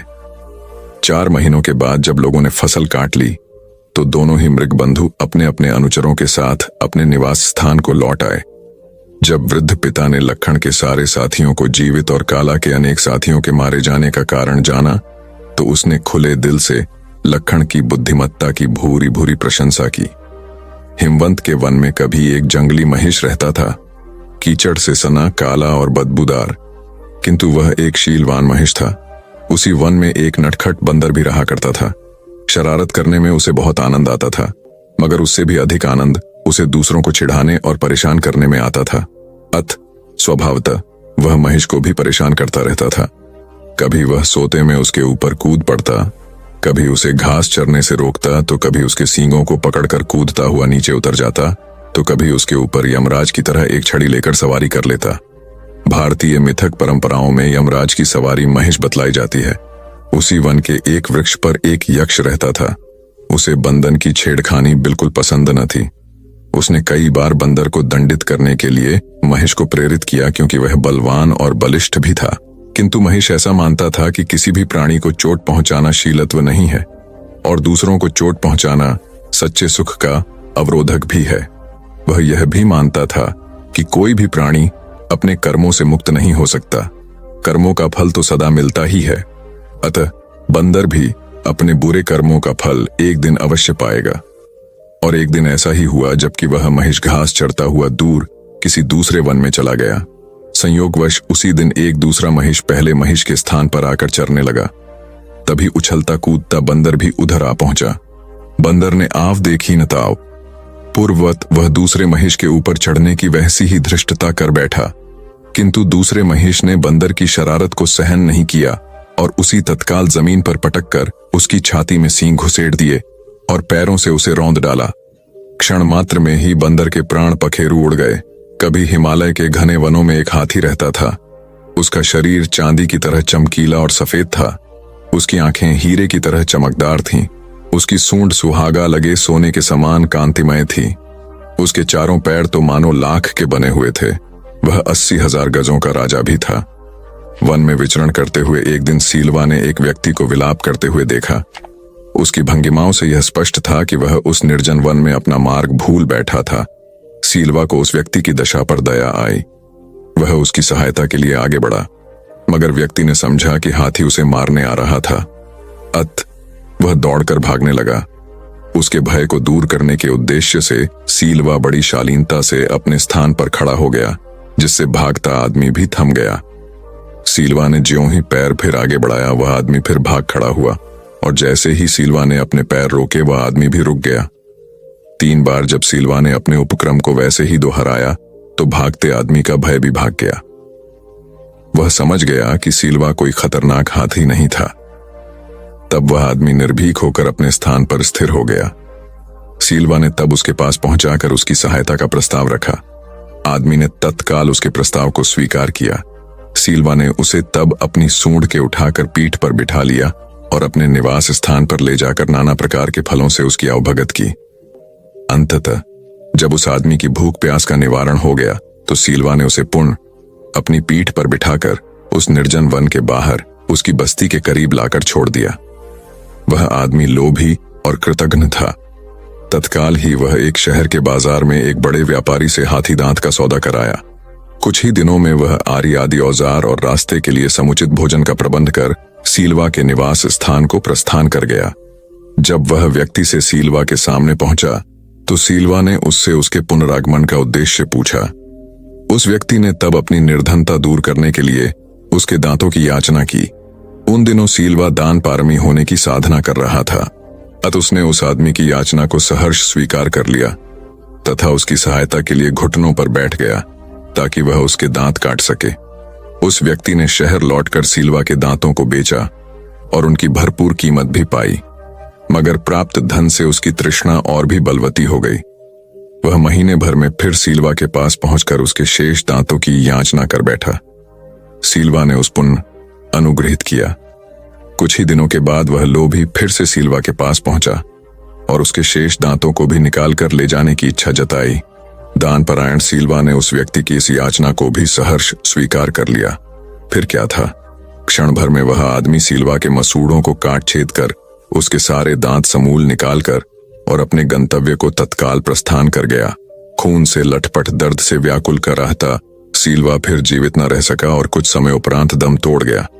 लौटता लोभी जब वन की सीमा भी नहीं पार कर पाया था तभी धरती अचानक फट गई और वह आदमी काल के गाल में समा गया। तभी वहां वास करती हुई एक वृक्ष यक्षिणी ने यह गान गाया। मांगती है तृष्णा और मिटा नहीं सकता जिसकी भूख को सारा संसार। वाराणसी में कभी एक कर्तव्यनिष्ठ व शीलवान गृहस्थ रहा करता था। 3 बेटियों और एक पत्नी के साथ उसका एक छोटा सा घर संसार था, किंतु अल्प आयु में ही उसका निधन हो गया। मरणोपरांत उस गृहस्थ का पुनर्जन्म एक स्वर्ण हंस के रूप में हुआ। पूर्व जन्म के उपादान और संस्कार उसमें इतने प्रबल थे कि वह अपने मनुष्य योनि के घटनाक्रम और उनकी भाषा को विस्मृत नहीं कर पाया। पूर्व जन्म के परिवार का मोह और उनके प्रति उसका लगाव उसके वर्तमान को भी प्रभावित कर रहा था। एक दिन वह अपने मोह के आवेश में आकर वाराणसी को उड़ चला, जहां उसकी पूर्व जन्म की पत्नी और 3 बेटियां रहा करती थीं। घर के मुंडेर पर पहुंचकर जब उसने अपनी पत्नी और बेटियों को देखा तो उसका मन खिन्न हो उठा, क्योंकि उसके मरणोपरांत उसके परिवार की आर्थिक दशा दयनीय हो चुकी थी। उसकी पत्नी और बेटियां अब सुंदर वस्त्रों की जगह चिथड़ों में दिख रही थीं। वैभव के सारे सामान भी वहां से तिरोहित हो चुके थे। फिर भी पूरे उल्लास के साथ उसने अपनी पत्नी और बेटियों का आलिंगन कर उन्हें अपना परिचय दिया और वापस लौटने से पूर्व उन्हें अपना एक सोने का पंख भी देता गया, जिसे बेचकर उसके परिवार वाले अपने दारिद्र्य को कम कर सकें। इस घटना के पश्चात हंस समय समय पर उनसे मिलने वाराणसी आता रहा और हर बार उन्हें सोने का एक पंख देकर जाता था। बेटियां तो हंस की दानशीलता से संतुष्ट थीं, मगर उसकी पत्नी बड़ी ही लोभी प्रवृत्ति की थी। उसने सोचा, क्यों न वह उस हंस के सारे पंख निकालकर एक ही पल में धनी बन जाए। बेटियों को भी उसने अपने मन की बात कही, मगर उसकी बेटियों ने उसका कड़ा विरोध किया। अगली बार जब वह हंस वहां आया तो संयोगवश उसकी बेटियां वहां नहीं थीं। उसकी पत्नी ने तब उसे बड़े प्यार से पुचकारते हुए अपने करीब बुलाया। नल प्रपंच के खेल से अनभिज्ञ वह हंस खुशी खुशी अपनी पत्नी के पास दौड़ता चला गया, मगर यह क्या, उसकी पत्नी ने बड़ी बेदर्दी से उसकी गर्दन पकड़ उसके सारे पंख एक ही झटके में नोच डाले और खून से लटपट उसके शरीर को लकड़ी के एक पुराने में फेंक दिया। फिर जब वह उन सोने के पंखों को समेटना चाह रही थी तो उसके हाथों सिर्फ साधारण पंख ही लग सके, क्योंकि उस हंस के पंख उसकी इच्छा के प्रतिकूल नोचे जाने पर साधारण हंस के समान हो जाते थे। बेटियां जब लौटकर घर आईं तो उन्होंने अपने पूर्व जन्म के पिता को खून से सना देखा। उसके सोने के पंख भी लुप्त थे। उन्होंने सारी बात समझ ली और तत्काल ही हंस की भरपूर सेवा शुश्रूषा कर कुछ ही दिनों में उसे स्वस्थ कर दिया। स्वभावत उसके पंख फिर से आने लगे, मगर अब वे सोने के नहीं थे। जब हंस के पंख इतने निकल गए कि वह उड़ने के लिए समर्थ हो गया, तब वह उस घर से उड़ गया और कभी भी वाराणसी में दोबारा दिखाई नहीं पड़ा। हिमवंत के निर्जन वन में कभी एक महान मरकट रहा करता था। शीलवान, दयावान और एकांत प्रिय वह सदा ही फल फूल और सात्विक आहार के साथ अपना जीवन यापन करता था। एक दिन एक चरवाहा अपने जानवरों की खोज में रास्ता भूल उसी वन में भटक गया। भूख प्यास से व्याकुल जब उसने एक पेड़ की छांव में विश्राम करना आरंभ किया, तभी उसकी नजर फलों से लदे एक तेंदुक के पेड़ पर पड़ी। पलक झपकते ही वह उस पेड़ पर जा चढ़ा। भूख की तड़प में उसने यह भी नहीं देखा कि उस पेड़ की एक जड़ पथरीली पहाड़ी की एक पतली दरार से निकलती थी और उसके निकट एक झरना बहता था। शीघ्र ही वह रसीलों फलों से लदी एक शाखा पर पहुंच गया, मगर वह शाखा उसके बोझ को संभाल न सकी और टूटकर बहते झरने में जा गिरी। चरवाहा भी उसी प्रपात में जा गिरा। बहते पानी के साथ फिर वह एक ऐसे खड्ड में जा फंसा जहां की चिकनी चट्टानों को पकड़कर उसका या किसी भी आदमी का बाहर आ पाना असंभव था। मृत्यु के भय से निकलती उस आदमी की चीखें उस निर्जन वन में गूंजने लगीं। आदमी तो वहां कोई था भी नहीं जो उसकी पुकार सुन सके। हां, उसी वन में रहने वाले उस मरकट ने उसके क्रंदन को अवश्य सुना। दौड़ता हुआ वह शीघ्र ही वहां पहुंचा और आनन फानन में कूदता हुआ उस खड्डे में पहुंचकर उस आदमी को खींचता हुआ बड़ी मुश्किल से झरने के बाहर ले आया। आदमी के बोझ से उसके अंग प्रत्यंग में असीम पीड़ा हो रही थी। वह बेहोशी की हालत में था और विश्राम के लिए सोना चाहता था। इसी उद्देश्य से उसने आदमी को अपने पास बैठ रखवाली करने को कहा, क्योंकि उस वन में अनेक हिंस्त्र पशु भी विचरते थे। जैसे ही मरकट गहरी नींद में सोया, वह आदमी उठकर एक बड़ा सा पत्थर उठा लाया, क्योंकि वह सोच रहा था कि उस मरकट के मांस से ही वह अपना निर्वाह कर सकेगा। ऐसा सोचकर उसने उस पत्थर को मरकट के ऊपर पटक दिया। पत्थर मरकट पर गिरा तो जरूर, मगर इतनी क्षति नहीं पहुंचा सका कि तत्काल हो उसकी मृत्यु हो सके। असह्य पीड़ा से कराहते मरकट ने जब अपनी आंखें खोली और अपने ऊपर गिरे पत्थर और उस आदमी की भंगिमाओं को देखा, तो उसने क्षण में ही सारी बातें जान ली। आवाज में उसने उस आदमी को यह कहते हुए धिक्कारा, ओ आदमी, जाता था तू दूसरी दुनिया को, आ गया मगर वापस उस काल के गाल से। अब एक गर्त से निकल, तू है अब दूसरे गर्त गिरा। होता है जो और भी भयंकर। धिक्कार है तुम्हारे उस अज्ञान को जिसने है दिखलाया तुम्हें यह क्रूरता और पाप भरा मार्ग। है वह सिर्फ तुम्हारा मूड जिसने दिखलाया है तुम्हें झूठी आशाओं के छलावे को। नहीं देते मेरे घाव मुझे उतनी पीड़ा जितना है यह विचार कि मेरे ही कारण अब तुम गिरे हो। ऐसी गर्त में निकाल नहीं सकता तुम्हें वहां से मैं या कोई कभी। घायल महान मरकट ने फिर भी उस व्यक्ति को उस वन से बाहर निकाल दिया। कालांतर में वह चरवाहा कुष्ठ रोग का शिकार हुआ। तब उसके सगे संबंधी व गांव वाले घर और गांव से निर्वासित कर दिए कहीं और शरण न वह फिर से उसी वन में निवास करने लगा। उसके कर्मों की परिणति कुष्ठ रोग में हो चुकी थी, जिससे उसका शरीर गल रहा था और पश्चाताप की अग्नि में उसका मन। काश उसने वह कुकर्म न किया होता। श्रावस्ती के निकट जेतवन में कभी एक जलाशय हुआ करता था। उसमें एक विशाल मत्स्य का वास था। वह शीलवान, दयावान और शाकाहारी था। उन्हीं दिनों सूखे के प्रकोप के उस जलाशय का जल सूखने लगा। फलत वहां रहने वाले समस्त जीव जंतु त्राही त्राही करने लगे। उस राज्य के फसल सूख गए। मछलियां और कछुए कीचड़ में दबने लगे और सहज ही अकाल पीड़ित आदमी और पशु पक्षियों के शिकार होने लगे। अपने साथियों की दुर्दशा देख उस महान मत्स्य की करुणा मुखर हो उठी। उसने तत्काल ही वर्षादेव पर्जुन का आह्वान अपनी ठसच्छ क्रिया के द्वारा किया। पर्जुन से उसने कहा, हे पर्जुन, अगर मेरा व्रत और मेरे कर्म सत्य संगत रहे हैं तो कृपया बारिश करें। उसकी सच्च क्रिया अचूक सिद्ध हुई। वर्षादेव ने उसके आह्वान को स्वीकारा और सादर तत्काल भारी बारिश करवाई। इस प्रकार उस महान और सत्यव्रती मत्स्य के प्रभाव से उस जलाशय के अनेक प्राणियों के प्राण बच गए। कभी एक राजा के बगीचे में अनेक बंदर रहते थे और बड़ी स्वच्छंदता से वहां कूद फांद करते थे। एक दिन उस बगीचे के द्वार के नीचे राजपुरोहित कूद रहा था। उस द्वार के ऊपर एक शरारती बंदर बैठा था। जैसे ही राजपुरोहित उसके नीचे आया, उसने उसके गंजे सर पर विष्ठा कर दी। अचंभित हो पुरोहित ने चारों तरफ देखा, फिर खुले मुख से उसने ऊपर को देखा। बंदर ने तब उसके खुले मुख में ही मलोत्सर्ग कर दिया। क्रुद्ध पुरोहित ने जब उन्हें सबक सिखलाने की बात कही तो वहां बैठे सभी बंदरों ने दांत किटकिटाकर उसका और भी मखौल उड़ाया। कपिराज को जब यह बात मालूम हुई कि राजपुरोहित वहां रहने वाले वानरों से नाराज है, तो उसने तत्काल ही अपने साथियों को बगीचा छोड़ कहीं और कूच कर जाने ही सलाह दी। सभी बंदरों ने तो उसकी बात मान ली और तत्काल वहां से प्रस्थान कर गए, मगर एकदम भी मरकट और उसके 5 मित्रों ने कपिराज की सलाह को नहीं माना और वहीं रहते रहे। कुछ ही दिनों के बाद राजा की एक दासी ने प्रासाद के रसोई घर के बाहर गीले चावल को सूखने के लिए डाले। एक भेड़ की उस पर नजर पड़ी और वह चावल खाने को लपका। दासी ने जब भेड़ को चावल खाते देखा तो उसने अंगीठी से निकाल एक जलती लकड़ी से भेड़ को मारा, जिससे भेड़ के रोम जलने लगे। जलता भेड़ दौड़ता हुआ हाथी के अस्तबल पर पहुंचा, जिससे अस्तबल में आग लग गई और अनेक हाथी जल गए। राजा ने हाथियों के उपचार के लिए एक सभा बुलाई, जिसमें राजपुरोहित प्रमुख था। पुरोहित ने राजा को बताया कि बंदरों की चर्बी हाथियों के घाव के लिए कारगर मलहम है। फिर क्या था, राजा ने अपने सिपाहियों को तुरंत बंदरों की चर्बी लाने की आज्ञा दी। सिपाही बगीचे में गए और पलक झपकते उस दम्भी बंदर और उसके 500 साथियों को मार गिराया। महाकपि और उसके साथी जो किसी अन्य बगीचे में रहते थे, शेष जीवन का आनंद उठाते रहे। वर्षों पहले हिमालय की किसी कंधरा में एक बलिष्ठ शेर रहा करता था। एक दिन वह एक भैंसे का शिकार और भक्षण कर अपनी गुफा को लौट रहा था। तभी रास्ते में उसे एक मरियल सा सियार मिला, जिसने उसे लेटकर दंडवत प्रणाम किया। जब शेर ने उससे ऐसा करने का कारण पूछा तो उसने कहा, सरकार, मैं आपका सेवक बनना चाहता हूं। कृपया मुझे आप अपनी शरण में ले लें।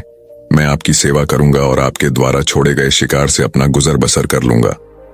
शेर ने उसकी बात मान ली और उसे मित्रवत अपनी शरण में रखा। कुछ ही दिनों में शेर द्वारा छोड़े गए शिकार को खा खा कर वह सियार बहुत मोटा हो गया। प्रतिदिन सिंह के पराक्रम को देख देख उसने भी स्वयं को सिंह का प्रतिरूप मान लिया। एक दिन उसने सिंह से कहा, अरे सिंह, मैं भी अब तुम्हारी तरह शक्तिशाली हो गया हूं। आज मैं एक हाथी का शिकार करूंगा और उसका भक्षण करूंगा और उसके बचे खुचे मांस को तुम्हारे लिए छोड़ दूंगा। चूंकि सिंह उस सियार को मित्रवत देखता था, इसलिए उसने उसकी बातों का बुरा न मान उसे ऐसा करने से रोका। भ्रमजाल में फंसा वह दम्भी सियार सिंह के परामर्श को अस्वीकार करता हुआ पहाड़ की चोटी पर जा खड़ा हुआ। वहां से उसने चारों ओर नजरें दौड़ाई तो पहाड़ के नीचे हाथियों के एक छोटे से समूह को देखा।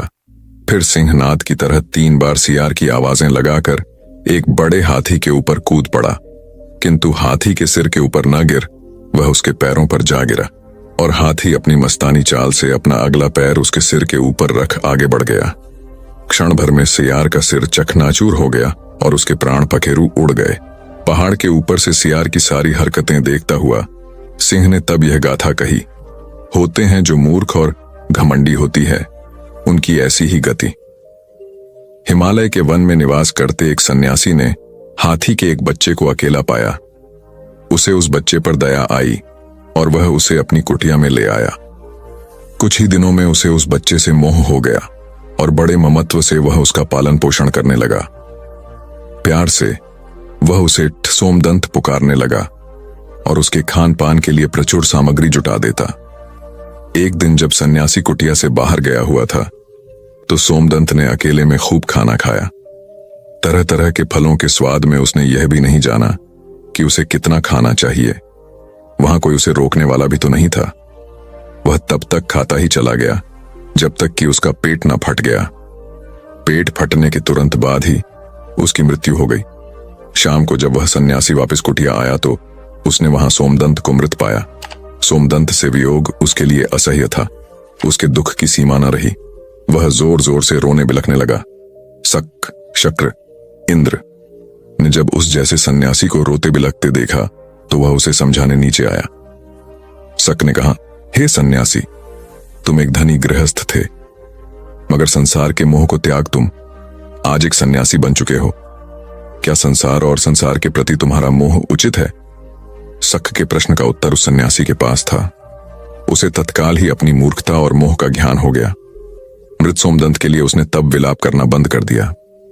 वर्षों पहले एक समुद्र में एक नर और एक मादा कौवा मदमस्त होकर जल क्रीड़ा कर रहे थे। तभी समुद्र की एक लौटती लहर में कौवी बह गई, जिसे समुद्र की किसी मछली ने निगल लिया। नर कौवे को इससे बहुत दुख हुआ। वह चिल्ला चिल्लाकर विलाप करने लगा। पल भर में ऋत्रिकणों कौवे भी वहां आ पहुंचे। जब अन्य कौवों ने उस दुखद घटना को सुना तो वे भी जोर जोर से कांव कांव करने लगे। तभी उन कौवों में एक ने कहा कि कौवे ऐसा विलाप क्यों करे, वे तो समुद्र से भी ज्यादा शक्तिशाली हैं। क्यों न वे अपनी चोंच से समुद्र के पानी को उठाकर दूर फेंक दें।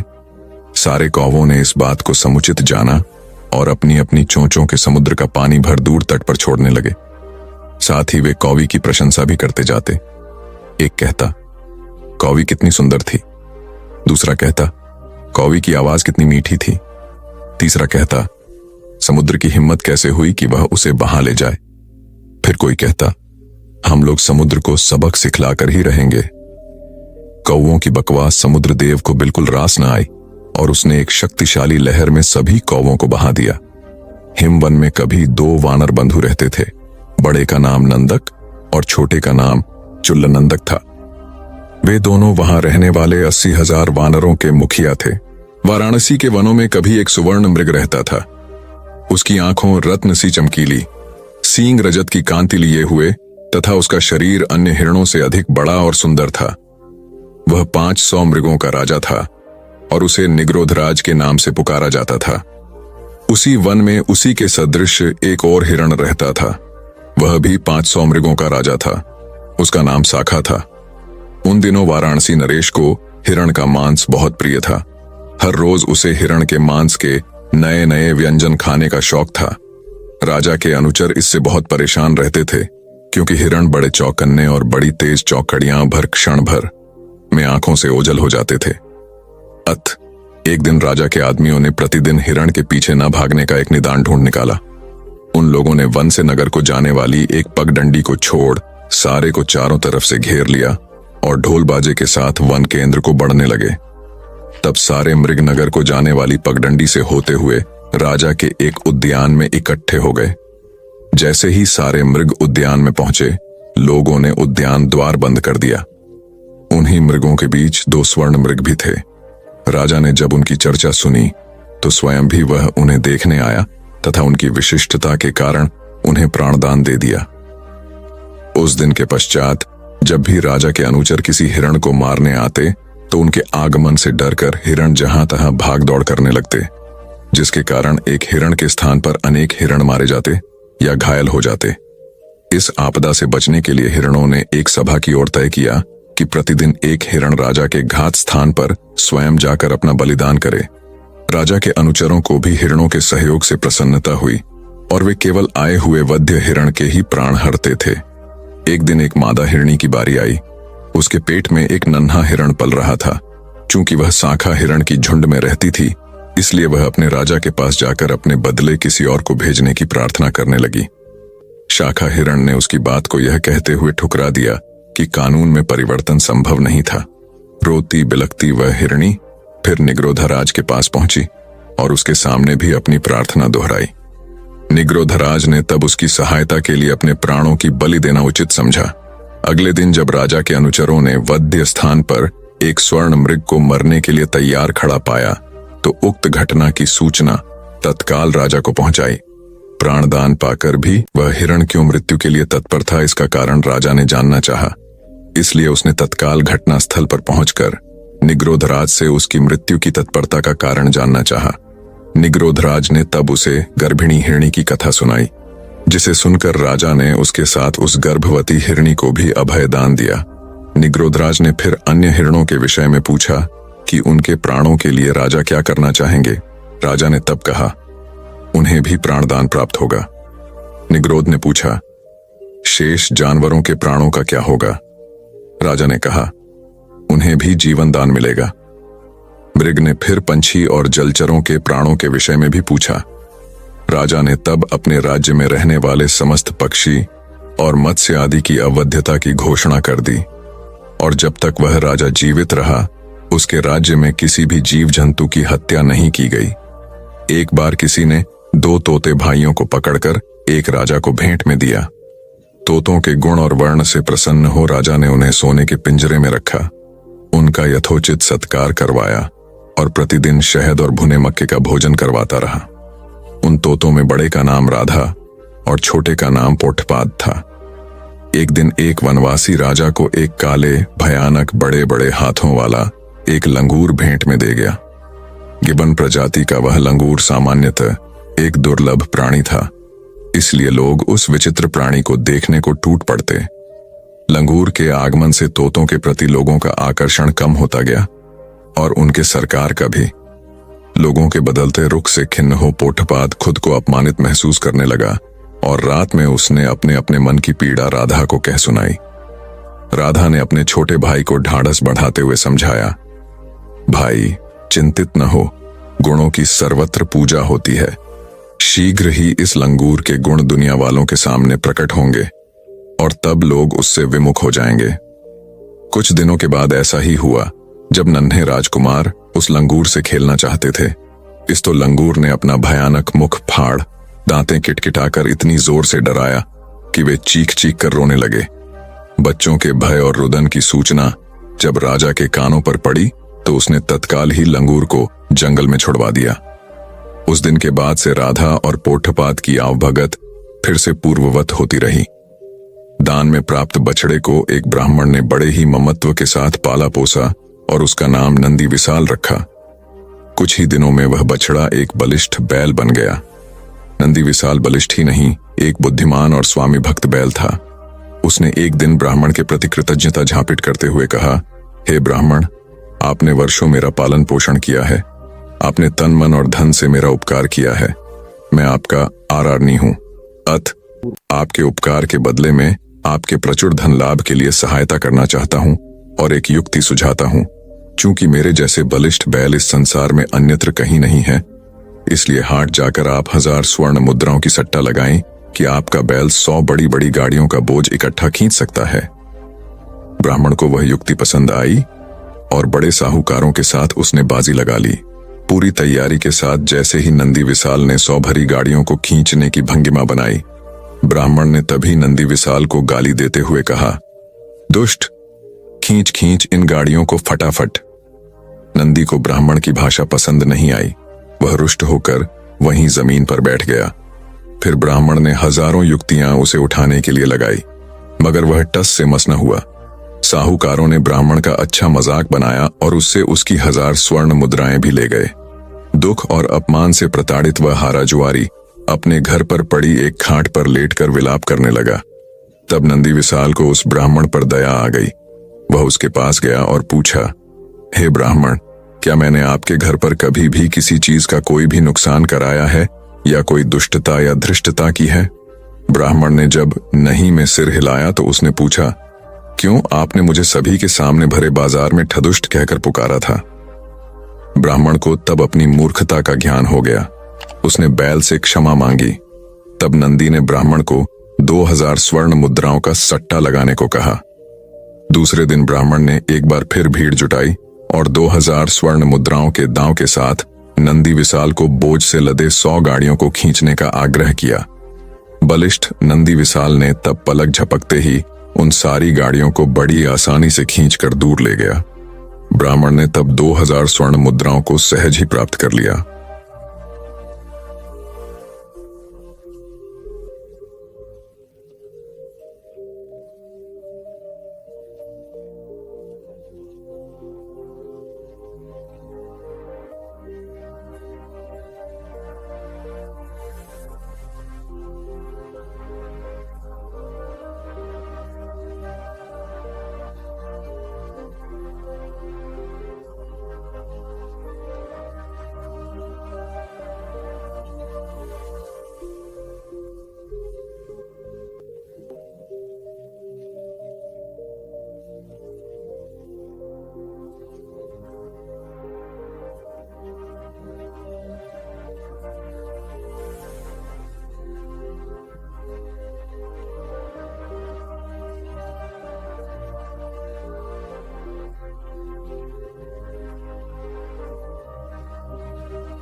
एक बार की बात है, उपाली बहुत ही धनी व्यक्ति था और गौतम बुद्ध के ही समकालीन एक अन्य धार्मिक गुरु निगंथा नाथपुत्ता का शिष्य था।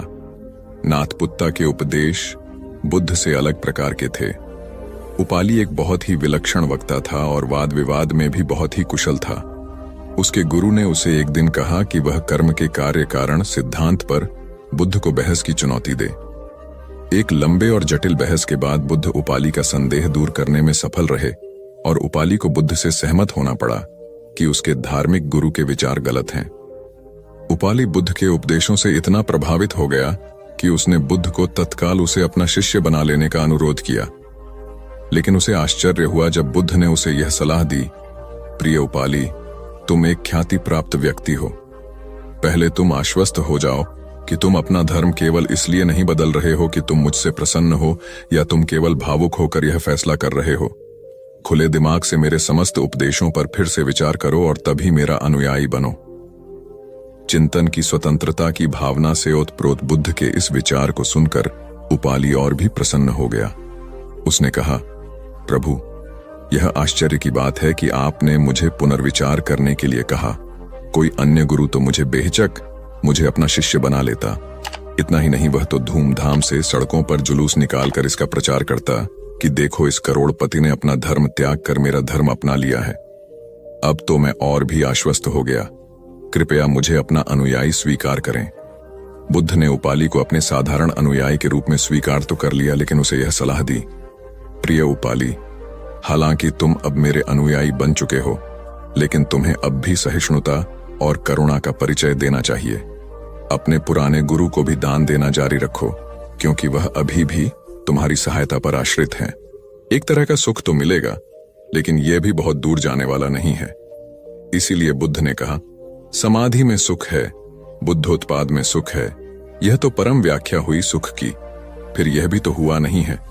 तो उनके वचन सुनो, उनके पास उठो बैठो, जिनके भीतर यह क्रांति घटी है, जिनके भीतर यह सूरज निकला है, जिनका प्रभात हो गया है।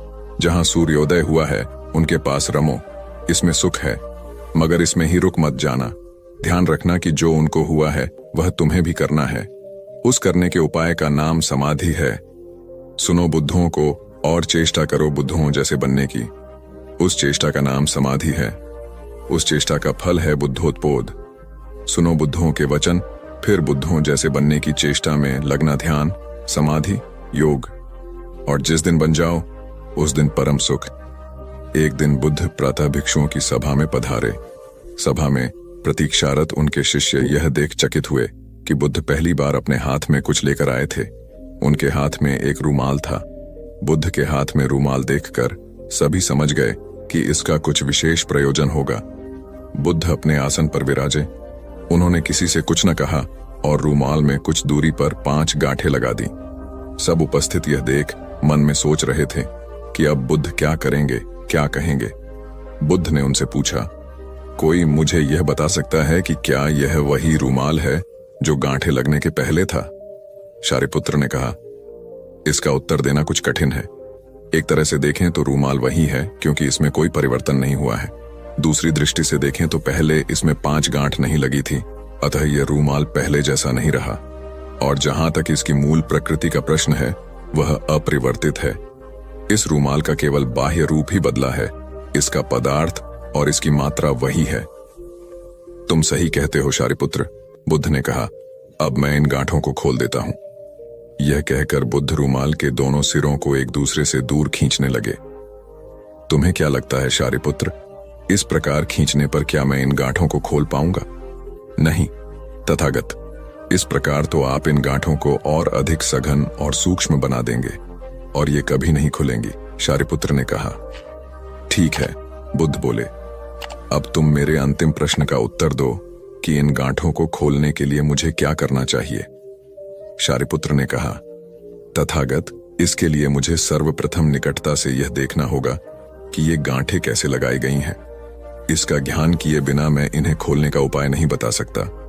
तुम सत्य कहते हो शारिपुत्र, तुम धन्य हो, क्योंकि यही जानना सबसे आवश्यक है। आधारभूत प्रश्न यही है। जिस समस्या में तुम पड़े हो उससे बाहर निकलने के लिए यह जानना जरूरी है कि तुम उसे ग्रस्त क्यों कर हुए। यदि तुम यह बुनियादी व मौलिक परीक्षण नहीं करोगे तो संकट अधिक ही गहराएगा। लेकिन विश्व में सभी ऐसा ही कर रहे हैं। वे पूछते हैं, हम काम, क्रोध, लोभ, मोह, अहंकार, परिग्रह आदि आदि वृत्तियों से बाहर कैसे निकलें, लेकिन वे यह नहीं पूछते कि हम इन वृत्तियों में कैसे पड़े। कई दिनों के विहार के बाद भगवान बुद्ध मगध की राजधानी राजगृह से प्रस्थान करने वाले थे। लोगों को जब यह पता चला तो वे उनके लिए भेंट आदि लेकर उनके दर्शनों के लिए आने लगे। अपने शिष्यों के साथ बैठे हुए बुद्ध लोगों की भेंट स्वीकार कर रहे थे। सम्राट बिंबिसार ने उन्हें भूमि, खाद्य, वस्त्र, वाहन आदि प्रदान किए। नगर सेठों ने भी धन धान्य और सुवर्ण आभूषण उनके चरणों में अर्पित कर दिए। सभी के दान को स्वीकार करने के लिए बुद्ध अपना दायां हाथ उठाकर स्वीकृति इंगित कर देते थे। भीड़ में एक वृद्धा भी थी। वह बुद्ध से बोली, भगवान, मैं बहुत निर्धन हूं। मेरे पास आपको देने के लिए कुछ भी नहीं है। आज मुझे पेड़ से एक आम गिरा हुआ मिल गया। मैं उसे खा रही थी, तभी मैंने आपके प्रस्थान करने का समाचार सुना। उस समय तक मैं आधा आम खा चुकी थी। मैं भी आपको कुछ अर्पित करना चाहती हूँ, लेकिन मेरे पास इस आधे खाए हुए आम के सिवा कुछ भी नहीं है। इसे ही मैं आपको भेंट करना चाहती हूँ। कृपया मेरी भेंट स्वीकार करें।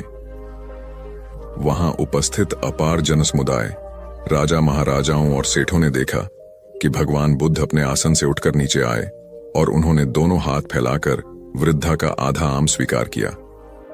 सम्राट बिंबिसार ने चकित होकर बुद्ध से पूछा, भगवान, एक से बढ़कर एक अनुपम और बहुमूल्य उपहार तो आपने केवल हाथ हिलाकर ही स्वीकार कर लिए, लेकिन इस बुढ़िया के झूठे आम को लेने के लिए आप आसन से नीचे उतरकर आ गए। इसमें ऐसी कौन सी विशेषता है? बुद्ध मुस्कुराकर बोले, इस वृद्धा ने मुझे अपनी समस्त पूंजी दे दी है। आप लोगों ने मुझे जो कुछ भी दिया है वह तो आपकी संपत्ति का कुछ अंश ही है, और उसके बदले में आपने दान करने का अहंकार भी अपने मन में रखा है। इस वृद्धा ने मेरे प्रति अपार प्रेम और श्रद्धा रखते हुए मुझे सर्वस्व अर्पित कर दिया है, फिर भी उसके मुख पर कितनी नम्रता और करुणा है। तथागत यह भी कहते थे कि सबसे पहले व्यक्ति को खुद की पहचान करनी चाहिए। दूसरों की बजाय व्यक्ति खुद के बारे में ज्यादा जानता है। उनका मत था कि बुराई से घृणा करो, बुरे व्यक्ति से नहीं। एक बार की बात है, किसी गांव के पास बहती नदी के किनारे बुद्ध बैठे थे। किनारे पर पत्थरों की भरमार थी, पर छोटी सी वह नदी अपनी तरल धारा के कारण आगे बढ़ती ही जा रही थी। बुद्ध ने विचार किया कि यह छोटी सी नदी अपनी तरलता के कारण कितनों की प्यास बुझाती है, लेकिन भारी भरकम पत्थर एक ही स्थान पर पड़े रहते हैं और दूसरों के मार्ग में बाधक बनते रहते हैं। इस घटना की सीख यह है कि दूसरों के रास्ते में रोड़े अटकाने वाले खुद कभी आगे नहीं बढ़ पाते, परंतु जो दूसरों को सद्भाव और स्नेह देता है वह स्वयं भी आगे बढ़ जाता है। बुद्ध ऐसे ही विचारों में मगन थे कि तभी उन्होंने ग्रामीणों की एक भीड़ को अपनी ओर आते देखा। बड़ा शोर था और लोग किसी युवती के प्रति अपशब्द बोल रहे थे। तथागत ने देखा कि लोग एक युवती को घसीट कर ला रहे थे और उसको गाली भी दे रहे थे। भीड़ के नजदीक आने पर बुद्ध ने लोगों से युवती को पीटने और अपशब्द कहने का कारण पूछा। लोगों ने कहा कि यह स्त्री व्यभिचारी है और हमारे समाज का नियम है कि यदि व्यभिचारी स्त्री पकड़ी जाए तो उसे पत्थरों से कुचलकर मार डालना चाहिए। तथागत ने युवती की ओर देखा और कहा, जो तुम चाहते हो वही करो, पर मेरी एक शर्त है कि पत्थर मारने का अधिकारी वही है जिसने कभी व्यभिचार न किया हो और न ही उसके मन में ऐसे विचार कभी आए हों। इतना कहकर तथागत शांत हो गए। चारों ओर मौन था। कुछ समय बाद लोगों की भीड़ मन में पश्चाताप का भाव लिए हुए वहां से विदा हो गई।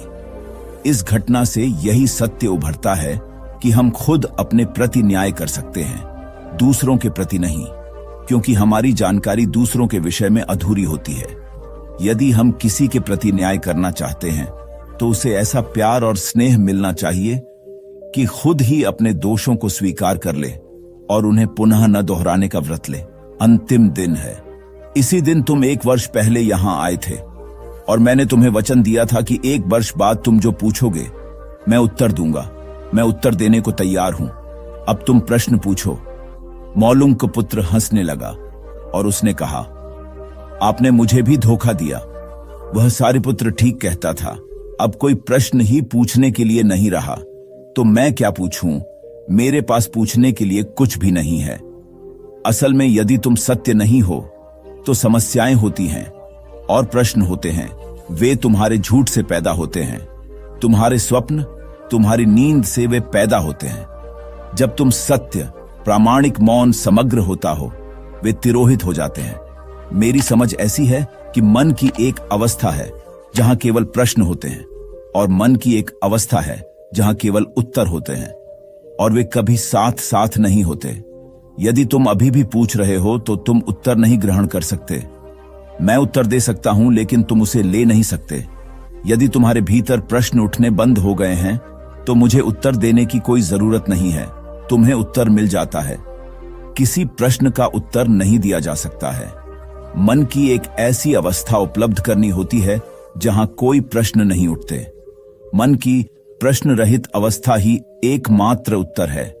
यही तो ध्यान की पूरी प्रक्रिया है, प्रश्नों को गिरा देना, भीतर चलती बातचीत को गिरा देना। जब भीतर की बातचीत रुक जाती है तो ऐसा असीम मौन छा जाता है। उस मौन में हर चीज का उत्तर मिल जाता है। हर चीज सुलझ जाती है, शाब्दिक रूप से नहीं, अस्तित्वगत रूप में सुलझ जाती है। कहीं कोई समस्या नहीं रह जाती है। भीतर का कोलाहल रुक गया। वह बिल्कुल भूल गया कि कब 1 वर्ष बीत गया। कौन फिक्र करता है? जब प्रश्न ही न रहे तो कौन उत्तरों की फिक्र करता है? एक दिन अचानक बुद्ध ने पूछा, यह वर्ष का अंतिम दिन है। इसी दिन तुम 1 वर्ष पहले यहां आए थे और मैंने तुम्हें वचन दिया था कि 1 वर्ष बाद तुम जो पूछोगे मैं उत्तर दूंगा। मैं उत्तर देने को तैयार हूं। अब तुम प्रश्न पूछो। मौलुंग पुत्र हंसने लगा और उसने कहा, आपने मुझे भी धोखा दिया। वह सारिपुत्र ठीक कहता था। अब कोई प्रश्न ही पूछने के लिए नहीं रहा। तो मैं क्या पूछूं? मेरे पास पूछने के लिए कुछ भी नहीं है। असल में यदि तुम सत्य नहीं हो तो समस्याएं होती हैं और प्रश्न होते हैं। वे तुम्हारे झूठ से पैदा होते हैं, तुम्हारे स्वप्न, तुम्हारी नींद से वे पैदा होते हैं। जब तुम सत्य, प्रामाणिक, मौन, समग्र होता हो, वे तिरोहित हो जाते हैं। मेरी समझ ऐसी है कि मन की एक अवस्था है जहां केवल प्रश्न होते हैं और मन की एक अवस्था है जहां केवल उत्तर होते हैं, और वे कभी साथ साथ नहीं होते। यदि तुम अभी भी पूछ रहे हो तो तुम उत्तर नहीं ग्रहण कर सकते। मैं उत्तर दे सकता हूं लेकिन तुम उसे ले नहीं सकते। यदि तुम्हारे भीतर प्रश्न उठने बंद हो गए हैं तो मुझे उत्तर देने की कोई जरूरत नहीं है, तुम्हें उत्तर मिल जाता है। किसी प्रश्न का उत्तर नहीं दिया जा सकता है। मन की एक ऐसी अवस्था उपलब्ध करनी होती है जहां कोई प्रश्न नहीं उठते। मन की प्रश्न रहित अवस्था ही एकमात्र उत्तर है। यही तो ध्यान की पूरी प्रक्रिया है, प्रश्नों को गिरा देना, भीतर चलती बातचीत को गिरा देना। जब भीतर की बातचीत रुक जाती है तो ऐसा असीम मौन छा जाता है। उस मौन में हर चीज का उत्तर मिल जाता है। हर चीज सुलझ जाती है, शाब्दिक रूप से नहीं, अस्तित्वगत रूप में सुलझ जाती है। कहीं कोई समस्या नहीं रह जाती है। किसी की मौत तो नहीं हुई। यह सुनकर घर के लोग आश्चर्य से कहने लगे, गौतमी, ये तू क्या कह रही है? यहां कितने आदमी मर चुके हैं, इसका कोई हिसाब है? गौतमी, तो मैं आपके घर से सरसों न लूंगी। गौतमी दूसरे घर गई। सब जगह उसे वही जवाब मिला। उसने समझा शायद सारे नगर में यही बात हो। उसे एकदम ध्यान आया कि बुद्ध भगवान ने शायद जानबूझकर ही मुझे सरसों मांगने के लिए भेजा है। वह शीघ्र ही अपने मृत पुत्र को नगर के बाहर श्मशान में ले गई।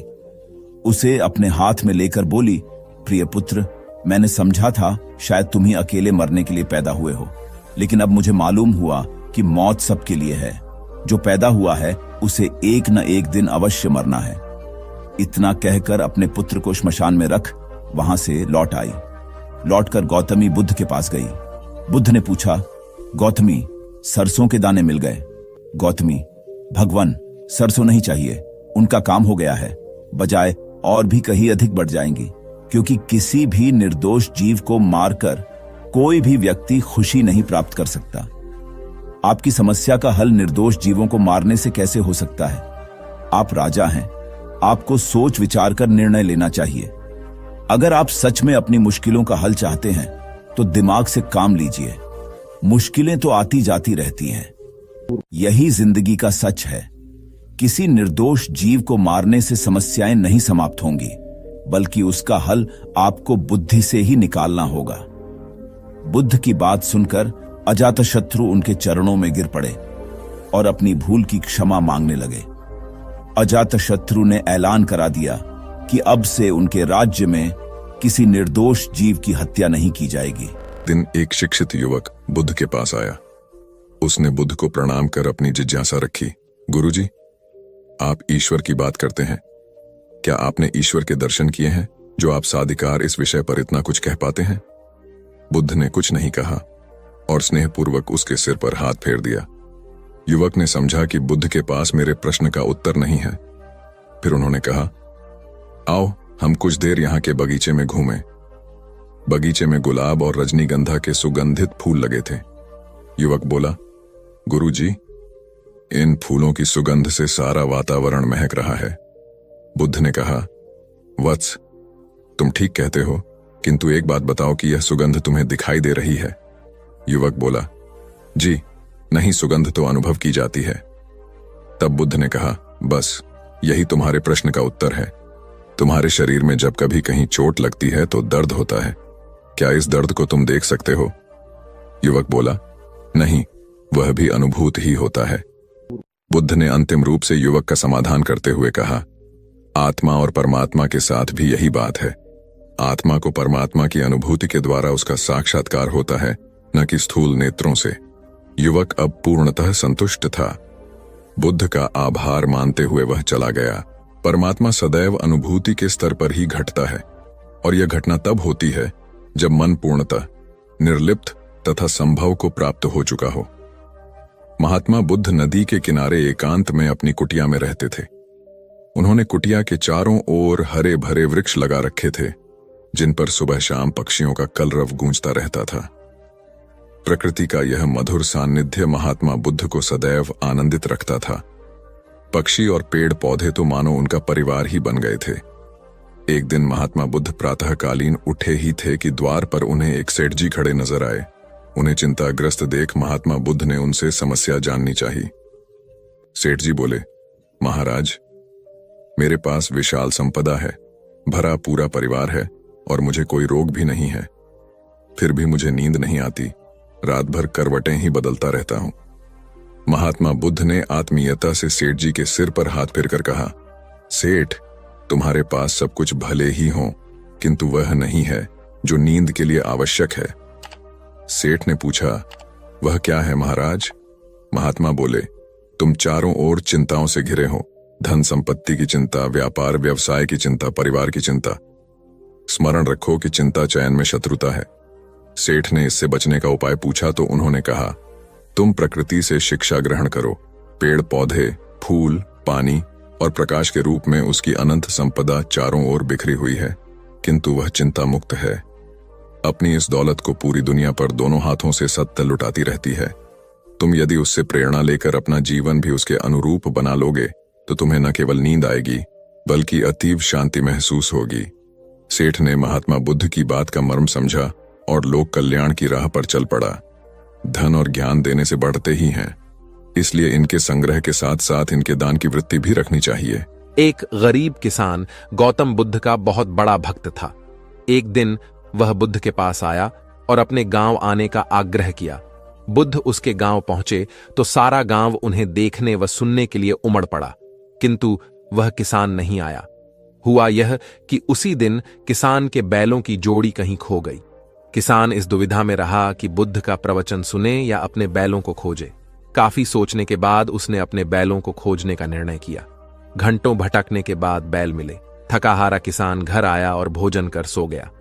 अगले दिन वह अति संकोच से क्षमा प्रार्थी बन बुद्ध के पास पहुंचा तो वे बड़े स्नेह से बोले, मेरी दृष्टि में यह किसान मेरा सच्चा अनुयायी है। इसने उपदेश से अधिक महत्व कर्म को दिया। यदि यह कल बैलों को न ढूंढते हुए उपदेश सुनता तो मेरी बातें इसकी समझ में नहीं आती, क्योंकि मन बैलों में अटका रहता। इसने कर्म को महत्व देकर प्रशंसनीय काम किया। सार यह है कि हम जहां जिस भूमिका में हों उसका ईमानदारी से निर्वाह करें। यही सच्ची आध्यात्मिकता है, क्योंकि प्रत्येक धर्म कर्म को ही सर्वोपरि महत्व देता है। गौतम बुद्ध को उनके अनुयायी यदि स्नेह से कहीं बुलाते तो वे अवश्य जाते। फिर जब बुद्ध पहुंचते तो श्रोताओं की भारी भीड़ उमड़ पड़ती। बुद्ध के वचनों में जो अमृतत्व होता था उसका पान करना सभी को प्रीतिकर लगता था।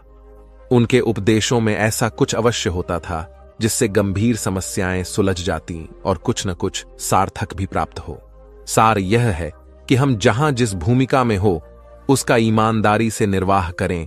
यही सच्ची आध्यात्मिकता है, क्योंकि प्रत्येक धर्म कर्म को ही सर्वोपरि महत्व देता है। गौतम बुद्ध के पास उनका प्रिय शिष्य पूर्ण पहुंचा। बुद्ध ध्यानावस्था में बैठे थे। पूर्ण के पहुंचने पर उन्होंने आंखें थोड़ी सी खोली और पूर्ण से आने का कारण पूछा तो उसने कहा, मैं धर्म प्रचार के लिए जाना चाहता हूं, आपकी आज्ञा चाहिए। बुद्ध मुस्कुराए और कहा कि पूर्ण, धर्म की राह बहुत मुश्किल है। तुम लोगों को अच्छी बातें बताने जाओगे और लोग तुम पर नाराज होंगे। हो सकता है कि अपशब्द भी कहे। इस पर पूर्ण ने कहा, कोई बात नहीं, मैं यह सोचकर उनकी बातों पर ध्यान नहीं दूंगा कि उन्होंने अपशब्द ही कहे, पिटाई तो नहीं की। बुद्ध बोले, हो सकता है कि कुछ लोग हाथ उठा दें। पूर्ण ने कहा, तब मैं यह सोचकर उन्हें क्षमा कर दूंगा कि उन्होंने मुझ पर शस्त्रों से प्रहार तो नहीं किया। बुद्ध फिर बोले, हे पूर्ण, हो सकता है कि कुछ लोग तुम पर शस्त्रों का भी उपयोग करें। पूर्ण ने उत्तर दिया, तब मैं यह सोचकर उनके प्रति कोई प्रतिकार की भावना नहीं रखूंगा कि उन्होंने मुझे मारा, पर जान से तो नहीं मार डाला, मुझे जीवित छोड़ दिया। बुद्ध ने फिर कहा, और यदि तुम्हारे प्राण ही ले लिए तब? पूर्ण ने तत्क्षण सिर झुकाकर कहा, तब मैं उनका आभारी रहूंगा कि उन्होंने धर्म के मार्ग पर मेरे प्राणों का उत्सर्ग करने में मेरी सहायता की। मैं उनके प्रति कृतज्ञ रहूंगा। तब बुद्ध ने आंखें खोली और आशीर्वाद देकर अनुमति दी तथा पूर्ण से कहा, अब तुम धर्म प्रचार करने के पात्र हो। जो किसी में भी कोई दोष न देखे वही सच्चा है। अच्छाई के मार्ग पर चलना बहुत मुश्किल काम है। जो इस राह पर चलता है उसके मार्ग में अनेक बाधाएं आती हैं, लेकिन जो व्यक्ति किसी में भी दोष न देखे वही बाधाओं को सहजता से पार कर अपने लक्ष्य को पूरा कर पाता है।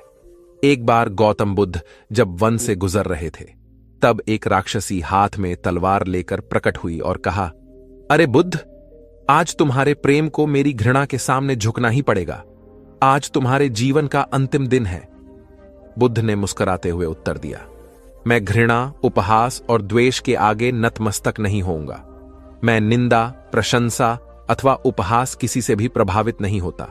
तुम मुझसे इतनी घृणा करती हो, पर मैं तो तुमसे भी प्रेम करता हूं। राक्षसी ने पूछा, तुम मुझसे प्रेम क्यों करते हो? बुद्ध बोले, मैं तुम्हें मां का रूप देख रहा हूं और मां तो प्रेम का रूप होती है, उसमें हिंसा हो ही नहीं सकती। इतना सुनते ही राक्षसी के हाथ से तलवार गिर पड़ी। हे बुद्ध, तुम धन्य हो। इतना कहते ही बहदेवी में बदल गई और अंतर्धान हो गई। दरअसल जो लोग दूसरों से द्वेष करते हैं, अंत में एक दिन घृणा उन्हें नष्ट कर देती है। घृणा से घिरे हुए लोगों को एक दिन घृणा ले डूबती है। प्रेम सत्य के आवरण से ढका होता है। सत्य से जुड़ा हुआ व्यक्ति सदैव आनंद में जीता है। सत्य को केवल अपने तक सीमित मत रखो, उसे अपने कर्मों में ढालना होगा। सत्य रूपी गुलाब की खुशबू है कर्म। अपने कर्म को प्रेम और सत्य में डुबोकर करो। प्रेम और सत्य मनुष्य को विकास की ओर ले जाते हैं। ध्यान रहे कि ये दोनों मार्ग ईश्वर की ओर जाते हैं। इस मार्ग पर चलने वाले सहज में ही आनंद और शांति को पा लेते हैं। गौतम बुद्ध भ्रमण करते हुए वैशाली नगर के वन विहार में पहुंचे। उनके आगमन का समाचार पूरे नगर में फैल गया। कुछ ही समय में मानो पूरा नगर उनके दर्शन के लिए उमड़ पड़ा। बड़े व्यापारी, शिक्षाविद, समाज सेवी, अधिकारी और राज परिवार से जुड़े कई वरिष्ठ भी वहां पहुंचे। सभी की भावना थी कि तथागत बुद्ध अपने शिष्यों सहित उनके निवास पर पहुंचे एवं भोज का आमंत्रण स्वीकारें। बुद्ध सभी के निवेदन को सुन रहे थे और स्वभावगत मुस्कान के साथ आमंत्रण का आभार व्यक्त कर रहे थे। तभी वैशाली की यात गणिका आम्रपाली भी वहां पहुंची। वह बुद्ध की शिक्षा से प्रेरित होकर बहुत पहले ही अपनी गणिका वृत्ति त्याग चुकी थी। उसने भी बुद्ध को भोजन का आमंत्रण दिया। बुद्ध ने तत्काल उसे स्वीकार किया और अगले दिन भिक्षुओं सहित उसके घर आने की सहमति दे दी। बुद्ध के एक शिष्य को यह बात अच्छी नहीं लगी कि इतने सारे वरिष्ठों के निवेदन के बावजूद बुद्ध ने आम्रपाली का आमंत्रण स्वीकारा। शिष्य की दृष्टि में आम्रपाली गणिका होने से घृणित कर्म से जुड़ी रही थी। जब सभी लोग चले गए तब शिष्य ने पूछा, भगवान, इतने लोगों ने आपको न्योता दिया, फिर आपने आम्रपाली का ही आमंत्रण क्यों स्वीकारा? बुद्ध ने कहा, माना वह गणिका थी, लेकिन पश्चाताप की अग्नि में तपकर वह निर्मल हो चुकी है। यदि कोई व्यक्ति इस निर्मलता को प्राप्त कर ले तो वह उनसे भी श्रेष्ठ हो जाता है जो ऐसे किसी घृणित कर्म में लीन न रहे हों। ऐसे व्यक्ति का आमंत्रण स्वीकारने में संकोच नहीं होना चाहिए। कोई व्यक्ति जब तक बुरे कामों में संलग्न रहता है तब तक उससे दूरी रहे तो ठीक है, लेकिन जो बुरे कामों को छोड़ दे उसे स्वीकार करने में संकोच नहीं करना चाहिए। इससे उसकी अच्छाई की ओर बढ़ने की भावना को बल मिलता है। गौबुद्ध के जीवन की एक घटना है। उन्होंने नियम बना रखा था कि वे अपने संघ में स्त्रियों को स्थान नहीं देंगे। स्त्रियों के लिए भिक्षु होने की दीक्षा उन्होंने वर्जित कर रखी थी। एक समय गौतम बुद्ध एक गांव में ठहरे हुए थे। वहां महाप्रजापति गौतमी उनके पास पहुंची। उन्होंने बुद्ध से कहा, आप स्त्रियों को भी दीक्षा दें। किंतु बुद्ध ने अस्वीकार कर दिया। अनेक स्त्रियां इकट्ठी हुईं और उन्होंने विचार किया कि कैसे गौतम बुद्ध से स्वीकृति प्राप्त की जाए। स्त्रियों ने निर्णय लिया कि स्वयं सेविकाएं बनकर गौतम बुद्ध के समक्ष पहुंचा जाए। गौतमी ने अपने बाल काटे, भिक्षु के वस्त्र पहने और अनेक स्त्रियों के साथ बुद्ध के सामने पहुंच गई। उनकी यह मांग थी कि स्त्रियों को भी दीक्षा दी जाए। बुद्ध ने उनकी बात को स्वीकार नहीं किया। स्त्रियां निराश हुईं। जब बुद्ध के एक शिष्य आनंद ने स्त्रियों को देखा, उनके पांव सूजे हुए थे, उन पर धूल चढ़ी हुई थी, उनकी आंखों से आंसू बह रहे थे। उन्होंने पूछा, क्या बात है? स्त्रियों ने कहा, बुद्ध उनके धर्म और नियम के अनुसार हमें भिक्षु होने की दीक्षा नहीं दे रहे हैं। जब आनंद ने व्यक्तिगत रूप से बुद्ध से निवेदन किया, बुद्ध को उन्होंने याद दिलाया, इस समय यह सामाजिक मान्यता है कि स्त्रियां मोक्ष की अधिकारी नहीं हैं, पुरुषों के मुकाबले निम्न हैं। तो क्या आप भी यह मानते हैं और इसलिए उन्हें दीक्षित नहीं कर रहे हैं? बुद्ध का उत्तर था, मुझे गलत न समझा जाए। मेरी मान्यता है कि पुरुष की तरह ही स्त्री भी निर्वाण प्राप्त कर सकती है, लेकिन मैं कुछ व्यावहारिक कारणों से स्त्रियों को संघ में शामिल करने और दीक्षा देने की स्वीकृति प्रदान नहीं कर रहा हूं। आनंद का उत्तर था, सिद्धांत और व्यवहार में परिवर्तन करना चाहिए। बुद्ध को बात जच गई और उन्होंने यह घोषणा की, जो स्त्रियां भिक्षु होना चाहेंगी उन्हें कुछ नियमों का पालन करना होगा। स्त्रियों ने स्वीकार किया और तब से स्त्रियां भी बौद्ध बनने लगीं। गौतम बुद्ध एक बार अपने शिष्यों के साथ प्रवास पर निकले। एक नगर से दूसरे नगर तक जाने की राह में वन पड़ता था। वन क्षेत्र में प्रवेश करने के साथ ही कुछ दूर चलने पर बुद्ध एक जगह रुक गए। पीछे आ रहे शिष्यों का समूह भी उन्हें देख उसी स्थान पर रुका, लेकिन वहां रुके रहना शिष्यों के लिए मुश्किल हो गया, क्योंकि सामने एक क्षत विक्षत शव पड़ा था और उसकी दुर्गंध वातावरण में फैल रही थी। शिष्यों ने अपने वस्त्र से नाक बंद कर ली, लेकिन बुद्ध शव की ओर टकटकी लगाए देखते रहे। एक शिष्य ने साहस कर विनम्रतापूर्वक गौतम बुद्ध से अनुरोध किया, भगवान, यहां से शीघ्र चलना ही उचित होगा। यहां शव पड़ा है और बहुत दुर्गंध आ रही है। बुद्ध मुस्कुराए और शिष्यों की ओर उन्मुख होते हुए बोले, बताइए, इस सब में सौंदर्य दिखाई देता है? शिष्यों ने कहा, भगवान, यह कैसा प्रश्न है? सौंदर्य और शव में? जीवन था तब तक सौंदर्य, अब तो सब समाप्त हो गया। बुद्ध ने शव की ओर इशारा करके बताया, देखो, जब कभी यह व्यक्ति जीवित रहा होगा, इसकी दंत पंक्तियां अद्वितीय रही होंगी। मृत्यु के बाद भी इसके दंत देखकर यही साबित होता है। वहां खड़े सभी शिष्यों ने दृष्टि डाली तो पाया बुद्ध सही कह रहे थे। तब शिष्यों को भान हुआ कि शव में भी अच्छाई हो सकती है। दरअसल सौंदर्य निर्जीव में भी नजर आ सकता है। केवल शर्त यह है कि दृष्टि बुद्ध के समान बुराई में भी अच्छाई देखने वाली होनी चाहिए। गुलाब की एक शाखा में फूल की तुलना में कांटे ही अधिक होते हैं, पर हम फूल चुनते हैं, कांटे नहीं। ठीक इसी तरह किसी में 100 बुराइयां नहीं, अच्छाई देखनी चाहिए। प्राचीन सियालकोट में एक बार बौद्धों का बहुत बड़ा भिक्षु संघ आया। इस संघ को एक ऐसे वेद पाठी ब्राह्मण के विषय में झांत हुआ जो इतना रूढ़िवादी था कि किसी अवैदिक पंडित की छाया भी स्वयं पर नहीं पड़ने देता था। उसे सुधारने का बीड़ा एक भिक्षु ने उठाया। अगले दिन वह अपना भिक्षा पात्र लेकर ब्राह्मण के घर पहुंच गया और पूछा, कुछ आहार पानी की सुविधा है उसकी बात सुनकर घर के सभी लोग मौन रहे और उसकी ओर घृणा की दृष्टि से देखा। भिक्षु लौट आया। दूसरे दिन फिर गया और वही प्रश्न दोहराया। इस बार भी उसे चुप्पी और तिरस्कार का सामना करना पड़ा। वह पुनः लौट गया। एक दिन जब वह ब्राह्मण के घर पहुंचा तो ब्राह्मण वहां नहीं था। नित्य आने जाने से ब्राह्मणी का मन पसीज गया। वह बोली, मैं तो तुम्हें आहार पानी दे दूं, किंतु पंडित जी की नाराजगी के कारण विवश हूं। भिक्षु ने कहा, कोई बात नहीं बहन, मैं अपना काम करता हूं, तुम अपना काम करो। वापस लौटते हुए भिक्षु को ब्राह्मण मिल गया। उसने भिक्षु को खूब खरी खोटी सुनाई। तब भिक्षु ने कहा, इतने दिनों तक आपके घर से कुछ नहीं मिला, किंतु आज आपकी पत्नी ने नहीं दी है। अब किसी दिन हां भी मिल जाएगा। ब्राह्मण थोड़ा शांत हुआ और बोला, यह क्रम कब तक जारी रखोगे? भिक्षु ने उत्तर दिया, जब तक जीवित हूं। उसका धैर्य देख ब्राह्मण का अहंकार पिघल गया और उसने भिक्षु से क्षमा मांगी।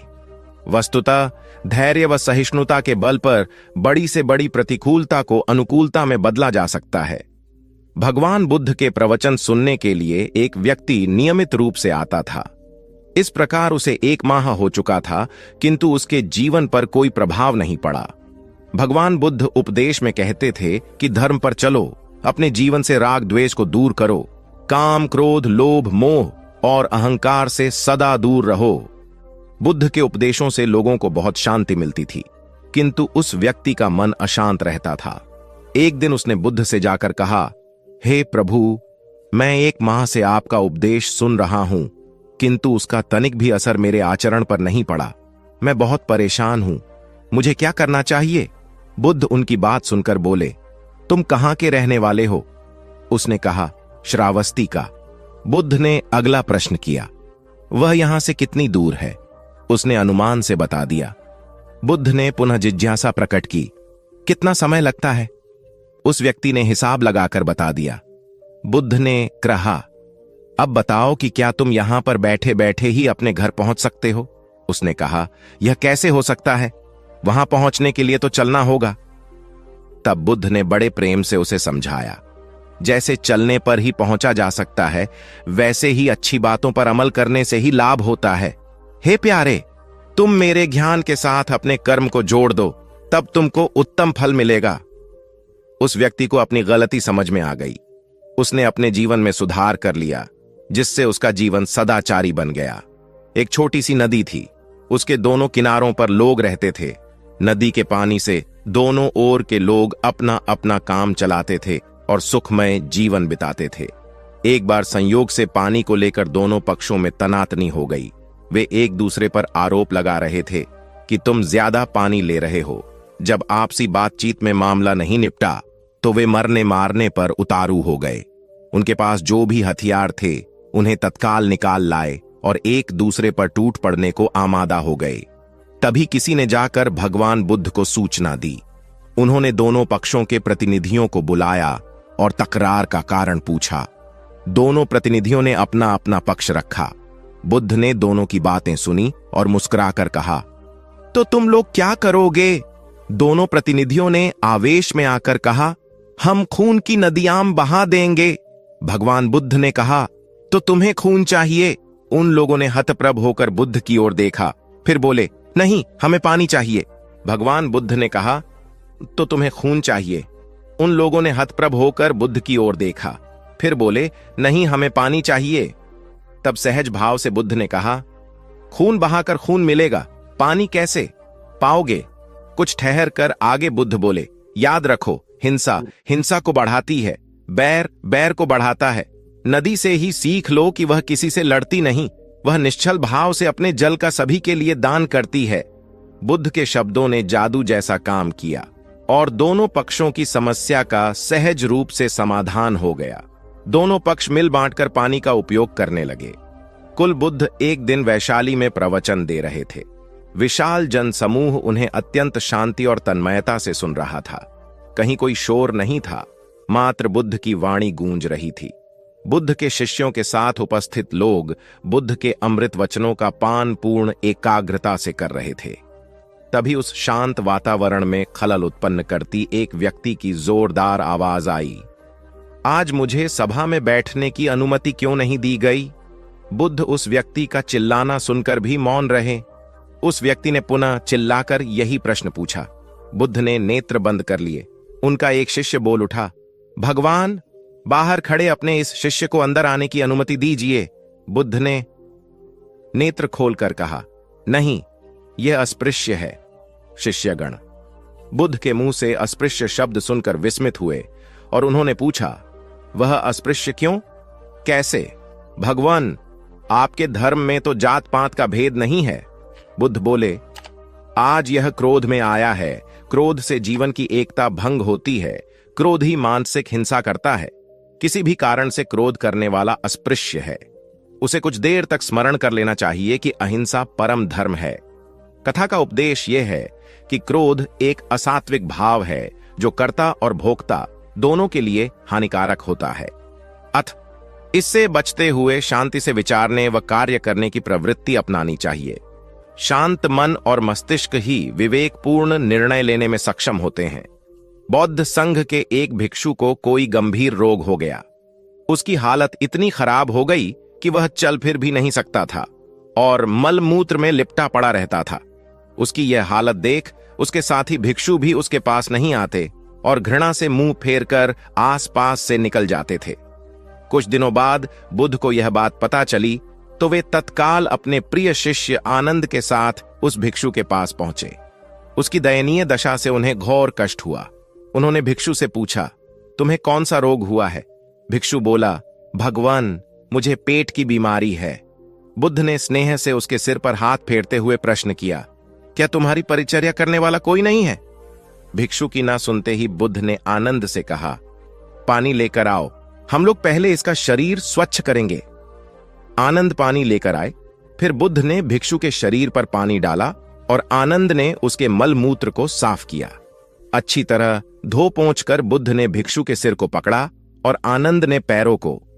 इस प्रकार उसे उठाकर चारपाई पर लिटा दिया। फिर बुद्ध ने सारे भिक्षुओं को एकत्रित कर उन्हें समझाया, भिक्षुओं, तुम्हारे माता नहीं, पिता नहीं, भाई नहीं, बहन नहीं जो तुम्हारी सेवा करेंगे। यदि तुम परस्पर एक दूसरे की सेवा और देखभाल नहीं करोगे तो फिर कौन करेगा?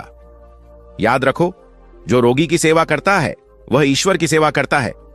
दीनहीन के प्रति करुणा व सेवा का भाव इस जगत को बुद्ध का सबसे बड़ा संदेश है जो प्रत्येक देश, काल, परिस्थिति में प्रासंगिक है। गौतम सिद्धार्थ बुद्धत्व प्राप्त करके महात्मा बुद्ध बन गए। सत्य, अहिंसा और दया की मूर्ति बुद्ध अपने शिष्यों के साथ एक गांव में पहुंचे। कुछ अज्ञानी लोग उनके विरोधी थे। वे बुद्ध को अपशब्द कहने लगे। बुद्ध के शिष्यों को बहुत बुरा लगा, मगर बुद्ध ने उन्हें समझाया, ये लोग तो केवल अपशब्द ही कह रहे हैं। अगर ये पत्थर भी मार रहे होते तो भी मैं कहता कि मारने दो। मैं जानता हूं कि ये लोग कुछ कहना चाहते हैं, लेकिन क्रोध के मारे वह कह नहीं पा रहे हैं। 10 साल पहले यदि यही लोग मुझे गाली देते तो मैं इन्हें भी गाली देता, लेकिन अब तो लेन देन से मुक्ति मिल चुकी है। क्रोध से अपशब्द निकलते हैं। यहां तो क्रोध भवन कब का ढह चुका है। अपशब्द कहने वाले बड़ी मुश्किल में पड़ गए। तभी बुद्ध ने अपने शिष्यों से पूछा, इस गांव में कुछ लोग अपशब्द कह रहे हैं, इन्हें बताओ कि वहां के लोग फल और मिठाइयां लेकर आए थे। बुद्ध ने पूछा, फिर मैंने क्या किया था? शिष्यों ने बताया, आपने सारे फल और मिठाइयां यह कहकर वापस कर दी कि अब लेने वाला विदा हो चुका है, इन्हें वापस ले जाओ। आपने कहा था कि 10 साल पहले आते तो मैं सारे उपहार ले लेता। बुद्ध ने पूछा, फिर उन लोगों ने मिठाइयों का क्या किया होगा? शिष्यों ने बताया, गांव में बांट दी होगी। बुद्ध बोले, उन लोगों ने मिठाइयां गांव में बांट दी, लेकिन मैं उन लोगों से कहूंगा कि अपशब्द में न बांटें। बुद्ध फिर बोले, ये लोग अपशब्दों के थाल सजाकर लाए हैं, लेकिन ये गलत आदमी के पास आ गए हैं। ये मुझसे क्रोध नहीं करवा सकते। ठीक खूंटी की तरह जो किसी को नहीं टांगती, लोग उस पर वस्त्र टांग देते हैं। एक बार जैतवन के सभी ग्रामवासी भगवान बुद्ध के दर्शन करने और उपदेश सुनने के लिए एकत्र हुए। उस समय महाकश्यप, मौदगल्यायन, सारिपुत्र, चुंद और देवदत्त जैसे प्रबुद्ध जन बुद्ध के साथ धर्म विषय गंभीर चर्चा में तन्मय थे। ग्रामवासी थोड़ा ठिठक कर खड़े हो गए। क्योंकि इतने ज्ञानी जनों के बीच उन सभी को असहज सा महसूस हो रहा था। कुछ देर बाद बुद्ध की दृष्टि इन ग्रामवासियों पर पड़ी। उन्होंने तुरंत धर्म चर्चा रोक दी। प्रबुद्ध जन बुद्ध के इस व्यवहार पर चकित हो उठे और प्रश्नात्मक दृष्टि से उनको ओर देखा। बुद्ध अनाथ पिंडक नामक जिज्ञासु से बोले, भद्र, उठो, सामने ब्राह्मण मंडली खड़ी है, उन्हें आसन दो और आतिथ्य की सामग्री ले आओ। अनाथ पिंडक ने पीछे मुड़कर देखा तो उसे ब्राह्मण मंडली तो कहीं नहीं दिखी। मैले कुचैले या फटे वस्त्रों में खड़े ग्रामवासियों का झुंड दिखाई दिया। पिंडक ने शक्ति स्वर में कहा, देव, उन लोगों में एक भी ब्राह्मण नहीं है। ये सभी तो निम्न जाति के हैं, कई तो इनमें शूद्र हैं। बुद्ध गंभीर होकर बोले, पिंडक, जो व्यक्ति सदा श्रद्धावान है वह ब्राह्मण ही है। ये लोग प्रयोजन के लिए भावयुक्त होकर आए हैं, इसलिए इस समय तो ये ब्राह्मण ही हैं। अत तुम इनका समुचित सत्कार करो। कथा का इंगित यह है कि व्यक्ति जन्म से नहीं, कर्म से ब्राह्मण होता है। जो सद्गुणी हो और सत्कर्मी हो वे शूद्र जाति में जन्मने के बावजूद ब्राह्मण हैं तथा उसी रूप में उनका आदर किया जाना चाहिए। यदि जीवन का संतुलन बिगड़ा और थकान आई तो समझ लीजिए कि बीमारी आई, और यदि वापस ऊर्जा अर्जित करने के लिए विश्राम किया जा रहा है तो ऐसी थकान वरदान भी साबित हो सकती है। इन दिनों जिस तरह की हमारी जीवन शैली है, इसमें असंतुलन बहुत अधिक है। सुबह उठने से लेकर रात को सोने तक शरीर की कुछ नियमित क्रियाएं हैं, आदमी उसे भूल गया है। गौतम बुद्ध बहुत काम करते पर कभी थकते नहीं थे। आज भी कई साधु संत उतना ही परिश्रम कर रहे हैं जितना एक कॉर्पोरेट जगत का सफल व्यक्ति करता है, और जब वे रात को सोते हैं तो पूरी बेफिक्री के साथ। बुद्ध से उनके शिष्यों ने एक बार पूछा था, आप थकते नहीं? बुद्ध का उत्तर था, जब मैं कुछ करता ही नहीं तो थकूंगा कैसे? बात सुनने में अजीब लगती है लेकिन है बड़ी गहरी। अध्यात्म ने इसे साक्षी भाव कहा है। स्वयं को करते हुए देखना, यह वह स्थिति होती है जब तन सक्रिय और मन विश्राम की मुद्रा में होता है। आज ज्यादातर लोग असमय, अकारण थक जाते हैं, जिसका एक बड़ा कारण असंतुलित जीवन है। एक होता है थकान को महसूस करना और दूसरा है स्वाभाविक थकान, जिस समय आपकी रुचियों, इच्छाओं और मूल स्वभाव में धीमापन आने लगे, अकारण चिड़चिड़ाहट हो जाए। समझ लें कि यह थकान बीमारी है। इसलिए प्रतिदिन योग, प्राणायाम और ध्यान करें। ये क्रियाएं अपने आप में एक विश्राम हैं। करने वाला कोई और है, हम तो महज उसके हाथों की कठपुतली हैं। यह मनोभाव भी थकान को मिटाएगा। क्या दिक्कत है ऐसा सोच लेने में? महात्मा बुद्ध ज्ञान प्राप्ति के लिए घोर तप में लगे थे। उन्होंने शरीर को काफी कष्ट दिया, यात्राएं की, घने जंगलों में कठिन साधना की, पर आत्मज्ञान की प्राप्ति नहीं हुई। निराश हो बुद्ध सोचने लगे, मैंने अभी तक कुछ भी प्राप्त नहीं किया, अब आगे क्या कर पाऊंगा? निराशा, अविश्वास के इन नकारात्मक भावों ने उन्हें क्षुब्ध कर दिया। कुछ ही क्षणों के बाद उन्हें प्यास लगी। वे थोड़ी दूर स्थित एक झील तक पहुंचे। वहां उन्होंने एक दृश्य देखा कि एक नन्ही सी गिलहरी के 2 बच्चे झील में डूब गए। पहले तो वह गिलहरी जड़वत बैठी रही, फिर कुछ देर बाद उठकर झील के पास गई, अपना सारा शरीर झील के पानी में भिगोया और फिर बाहर आकर पानी झाड़ने लगी। ऐसा वह बार बार करने लगी। बुद्ध सोचने लगे कि इस गिलहरी का प्रयास कितना मूर्खतापूर्ण है। क्या कभी यह इस झील को सुखा सकेगी? किंतु गिलहरी का यह क्रम लगातार जारी था। बुद्ध को लगा मानो गिलहरी कह रही हो कि यह झील कभी खाली होगी या नहीं, यह मैं नहीं जानती, किंतु मैं अपना प्रयास नहीं छोड़ूंगी। अतः उस छोटी सी गिलहरी ने भगवान बुद्ध को अपने लक्ष्य मार्ग से विचलित होने से बचा लिया।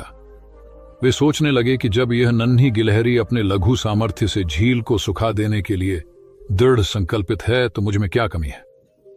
मैं तो इससे 1000 गुना अधिक क्षमता रखता हूं। यह सोचकर गौतम बुद्ध पुनः अपनी साधना में लग गए और एक दिन बोधिवृक्ष तले उन्हें ज्ञान का आलोक प्राप्त हुआ। यह कथा असफलता के बावजूद प्रयासों की निरंतरता पर बल देती है। यदि हम प्रयास करना न छोड़े तो एक न एक दिन लक्ष्य की प्राप्ति हो ही जाती है। बुद्ध अपने साधना काल में एक निर्जन स्थान पर ध्यान मग्न बैठे थे। इसी स्थान पर एक यक्ष का वास था। ये बात बुद्ध को झांत नहीं थी। वे तो वहां पहुंचे और शांत वातावरण देखकर ध्यान मग्न हो गए। उस समय यक्ष वहां पर नहीं था। रात होने पर जब वह आया तो उस स्थान पर एक अनजान व्यक्ति को देखकर आग बबूला हो गया। बड़े जोर से वह दहाड़ा, किंतु बुद्ध का ध्यान भंग नहीं हुआ। यक्ष ने उन्हें हाथी का रूप धारण कर डराना चाहा, किंतु बुद्ध यथावत ध्यान मग्न बैठे रहे। उसने बुद्ध को डराने के लिए क्रमशः शेर, चीता, बाघ आदि का रूप धारण किया, किंतु बुद्ध अविचलित ही बने रहे।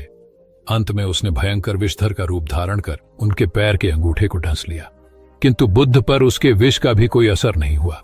वे अब भी अप्रभावित रहे। विषधर उनके शरीर पर चढ़ गया और उनके गले से लिपटकर उन्हें जोरों से काट लिया, लेकिन इतने प्रयासों के बावजूद भी बुद्ध की साधना को भंग नहीं कर पाया। थक हार कर नीचे उतर आया और उनसे कुछ कदमों की दूरी पर लेटकर अपनी थकान उतारने लगा। ध्यान पूर्ण होने पर बुद्ध ने उसकी तरफ देखा और उसे बहुत स्नेह से दुलारा। उनका निश्चल प्रेम देखकर सर्प का विष अमृत बन गया और यक्ष ने श्रद्धापूर्वक बुद्ध को नमन किया। कहानी का सार यह है कि मन की कलुषता पर एकाग्रता, स्नेह और संभव से ही विजय प्राप्त की जा सकती है। बौद्ध भिक्षु बोधि धर्म भ्रमण करते हुए एक गांव में पहुंचे। लोग उनका बहुत आदर करते थे। बोधि धर्म व उनके शिष्यों का ग्रामीणों ने हार्दिक सत्कार किया और फिर उनके पवित्र वचनों को सुनने के लिए उनके आसपास एकत्रित हो गए। बोधि धर्म लोगों को धर्म और आचरण विषयक अच्छी बातें सरल भाषा में समझाने लगे। तभी वहां एक व्यक्ति आया और बोधि धर्म को अपशब्द कहने लगा। उपस्थित जनसमूह ने उसे रोकने का बहुत प्रयास किया, किंतु वह नहीं माना तथा अनवरत बोधि धर्म को बुरा भला कहता रहा। लोगों ने कहा कि महाराज, ये व्यक्ति कितना उद्दंड है, निरर्थक ही आपको अपशब्द कह रहा है। बोधि धर्म उस व्यक्ति के इस आचरण पर कदापि क्रोधित नहीं हुए और लोगों से बोले कि यह भविष्य में मेरा सबसे बड़ा भक्त बनने वाला है। लोगों ने पूछा कि कैसे? बोधि धर्म ने उत्तर दिया, कोई कुम्हार के यहां घड़ा लेने जाता है तो घड़े को बजाकर देखा जाता है कि वह फूटा हुआ तो नहीं है। जब 1-2 रुपए के घड़े को कोई इतनी परख कर सकता है तो भला जिसे गुरु मानना है उसे 10-20 गालियां दिए बगैर कैसे पहचानेगा? पहले वह परीक्षा लेगा कि गुरु में धैर्य, आक्रोश व समता भाव कितना है। यह जानने के बाद ही तो वह गुरु को स्वीकारेगा। इसलिए यह व्यक्ति मुझे निरर्थक ही अपशब्द नहीं कह रहा है और आगे चलकर वास्तव में वह व्यक्ति बोधि धर्म का सबसे बड़ा भक्त बना। किसी को शिक्षा देने से पूर्व स्वयं का आचरण भी तदनुरूप होना चाहिए, तभी गुरु का महान पद मिलता है। वस्तुतः गुरु की गुरुता तभी स्वीकारी जाती है जबकि उसमें सदाचरण के सभी लक्षण मौजूद हों। महात्मा गौतम बुद्ध के श्रावस्ती में प्रवचन चल रहे थे। प्रवचन में नित्य ही बड़ी संख्या में लोग आते और विविध महत्वपूर्ण व गंभीर विषयों पर बुद्ध से ज्ञान ग्रहण करते। बुद्ध का शिष्य वर्ग भी काफी विशाल था, जो प्रवचन स्थल की व्यवस्था संभालता और बुद्ध की सेवा में सदैव तत्पर रहता। एक बार रात के समय महात्मा बुद्ध प्रवचन दे रहे थे। सदैव की भांति काफी लोग उनके प्रवचन सुन रहे थे। एक व्यक्ति जो बुद्ध के ठीक सामने बैठा था, बार बार नींद के झोंके ले रहा था। बुद्ध थोड़ी देर तक तो प्रवचन देते रहे, फिर उससे बोले, वत्स, सो रहे हो? उस व्यक्ति ने हड़बड़ाकर कहा, नहीं महात्मा। बुद्ध ने पुनः प्रवचन प्रारंभ किए। वह व्यक्ति फिर ऊँघने लगा। महात्मा ने फिर वही प्रश्न दोहराया और उसने फिर अचकचाकर नहीं महात्मा कहा। ऐसा लगभग 8-10 बार हो गया। कुछ देर बाद बुद्ध ने उससे पूछा, वत्स, जीवित हो? हर बार की तरह इस बार भी उसने कहा, नहीं महात्मा। यह सुनकर उपस्थित श्रोताओं में हंसी की लहर दौड़ गई और वह व्यक्ति पूर्णतः चैतन्य हो गया। तब बुद्ध गंभीर होकर बोले, वत्स, निद्रा में तुम्हारे मुख से सही उत्तर मिल ही गया। जो निद्रा में है वह मृतक समान ही है। महात्मा बुद्ध का संकेत था कि गुरु से ज्ञान ग्रहण करते वक्त सजगता अत्यंत आवश्यक है। गाफिल रहने की स्थिति में ज्ञान की प्राप्ति पूर्ण नहीं होती और अधकचरा ज्ञान सदैव खतरनाक साबित होता है। कथा सिद्धार्थ के जीवन के उस दौर की है जब वे बुद्धत्व को प्राप्त नहीं हुए थे और निरंजना नदी के तटीय वनों में वृक्ष के नीचे ध्यान करते थे। सिद्धार्थ प्रतिदिन ध्यान करने के बाद पास के किसी गांव में चले जाते और भिक्षा मांगकर लौट आते। कुछ दिनों के बाद उन्होंने भिक्षाटन पर जाना बंद कर दिया, क्योंकि एक गांव के प्रधान की छोटी बेटी सुजाता उनके लिए नित्य भोजन लाने लगी। सिद्धार्थ को वह बड़े स्नेह से भोजन कराती थी। कुछ दिनों बाद उसी गांव का एक चरवाहा भी सिद्धार्थ से प्रभावित होकर उनके पास आने लगा। उसका नाम स्वस्थी था। एक दिन स्वस्थी से सिद्धार्थ बातें कर रहे थे कि सुजाता भोजन लेकर आई। जैसे ही सिद्धार्थ ने भोजन करना शुरू किया, उन्होंने बातचीत बंद कर दी। जितनी देर तक वे भोजन करते रहे बिल्कुल चुप रहे और वहां सन्नाटा छाया रहा। स्वस्ति को हैरानी हुई। उसने सिद्धार्थ के भोजन करने के उपरांत उनसे पूछा, गुरुदेव, आप मेरे आने के बाद निरंतर वार्तालाप करते रहे, किंतु भोजन के समय एक शब्द भी नहीं बोले। इसका क्या कारण है? सिद्धार्थ बोले, भोजन का निर्माण बड़ी कठिनाई से होता है। किसान पहले बीज बोता है, फिर पौधों की रखवाली करता है और तब कहीं जाकर अनाज पैदा होता है। फिर घर की महिलाएं उसे बड़े जतन से खाने योग्य बनाती हैं। इतनी कठिनाई से तैयार भोजन का पूरा आनंद तभी संभव है जब हम पूर्णतः मौन हों।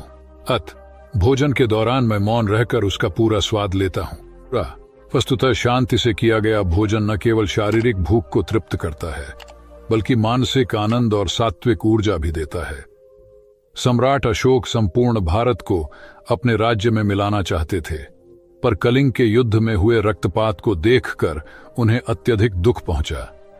उनकी महत्वाकांक्षा ने जो तबाही मचाई थी, उसे देखकर उन्हें खुद पर ग्लानि हुई। उन्होंने देखा कि लोग दर्द से कराह रहे थे। यह सब विनाश केवल उनकी महत्वाकांक्षा से हुआ था। यह सब देखकर अशोक के मन में विनाश का पथ छोड़कर नेकी के रास्ते पर चलने का विचार जगा। अशोक की राजधानी पाटलिपुत्र थी। पाटलिपुत्र अब पटना के रूप में जाना जाता है। पटना से गया भी अधिक दूर नहीं है, जहां बोधि वृक्ष के नीचे महात्मा बुद्ध को ज्ञान प्राप्त हुआ था। बुद्ध के अष्टप्रद मार्ग, शांति और दया के संदेश ने अशोक के दिलो दिमाग में इतनी उथल पुथल पैदा कर दिया कि उन्होंने उस मार्ग को अपनाने का फैसला किया। इस पथ पर चलने से उन्होंने इतिहास में अपनी अमिट छाप छोड़ी। अशोक ने अपने पुत्र को सिलोन, अब श्रीलंका, और अन्य कई लोगों को सुदूर क्षेत्रों में दूत बनाकर भेजा। एक निर्दयी महत्वाकांक्षा एक ऐसे पवित्र उद्देश्य में बदल चुकी थी जिसमें कुछ अच्छा कर गुजरने की, करुणा और प्रेम के संदेश को चारों ओर फैलाने की इच्छा थी। करुणा केवल दया भावना मात्र नहीं है, ये आपके अंदर दूसरों की मदद करने की तीव्र इच्छा पैदा करती है। इसी भावना ने बुद्ध को भगवान और अशोक को महान बनाया। तथागत बुद्ध उन दिनों मगध प्रवास पर थे। साथ में शिष्यों का बड़ा समूह भी था। प्रतिदिन बुद्ध के प्रवचन होते, जिनका लाभ लेने के लिए बड़ी संख्या में लोग आते। इन लोगों में साधारण जन के साथ विशिष्ट हस्तियां भी शामिल रहती थीं। हालांकि बुद्ध सभी के प्रति समान रूप से प्रेम व आत्मीयता का व्यवहार रखते थे। इन लोगों में नगर सेठ का पुत्र भी था, जो बड़े ध्यान से बुद्ध के प्रवचन सुनता था। वह नित्य ही बुद्ध के शिष्यों के समक्ष बुद्ध की तारीफों के पुल बांधता और धन्य धन्य भाव से घर जाता। एक दिन प्रवचन समाप्त होने के बाद उसने किसी शिष्य से कहकर बुद्ध से मिलने की हार्दिक इच्छा प्रकट की। जब उसे बुद्ध के सामने ले जाया गया तो उसने उन्हें साष्टांग प्रणाम कर कहा, भगवान, आप जैसा तपस्वी और ज्ञानी व्यक्ति पहले न कभी हुआ था और न भविष्य में होगा। यह सुनते ही बुद्ध ने उसकी बात बीच में ही रोककर कहा, वत्स, क्या तुमने इतना अध्ययन कर लिया है कि अब तक कितने संत महापुरुष हुए हैं, और क्या भविष्य भी जान चुके हो कि आगे और कोई नहीं होगा? युवक लज्जित भाव से चुप खड़ा रहा, क्योंकि इस बात का उसके पास कोई जवाब नहीं था। बुद्ध ने अपनी बात समाप्त करते हुए उसे सीख दी, सदैव अपनी आंखें खुली रखो। जो जैसा है उसे वैसा ही महत्व दो। किसी से उसकी तुलना मत करो। कथा का सार यह है कि किसी भी क्षेत्र के अधिकारी विद्वान की स्वतंत्र रूप से प्रशंसा करना उचित है, किंतु सर्वश्रेष्ठ बताना अनुचित, क्योंकि श्रेष्ठता को व्यक्ति, समय व स्थान की सीमाओं में नहीं बांधा जा सकता। आनंद भगवान बुद्ध के प्रमुख व प्रिय शिष्य थे। उनके स्वभाव में उदारता, स्नेह व सहिष्णुता जैसे गुण शामिल थे। वे सभी के प्रति समान व्यवहार करते थे।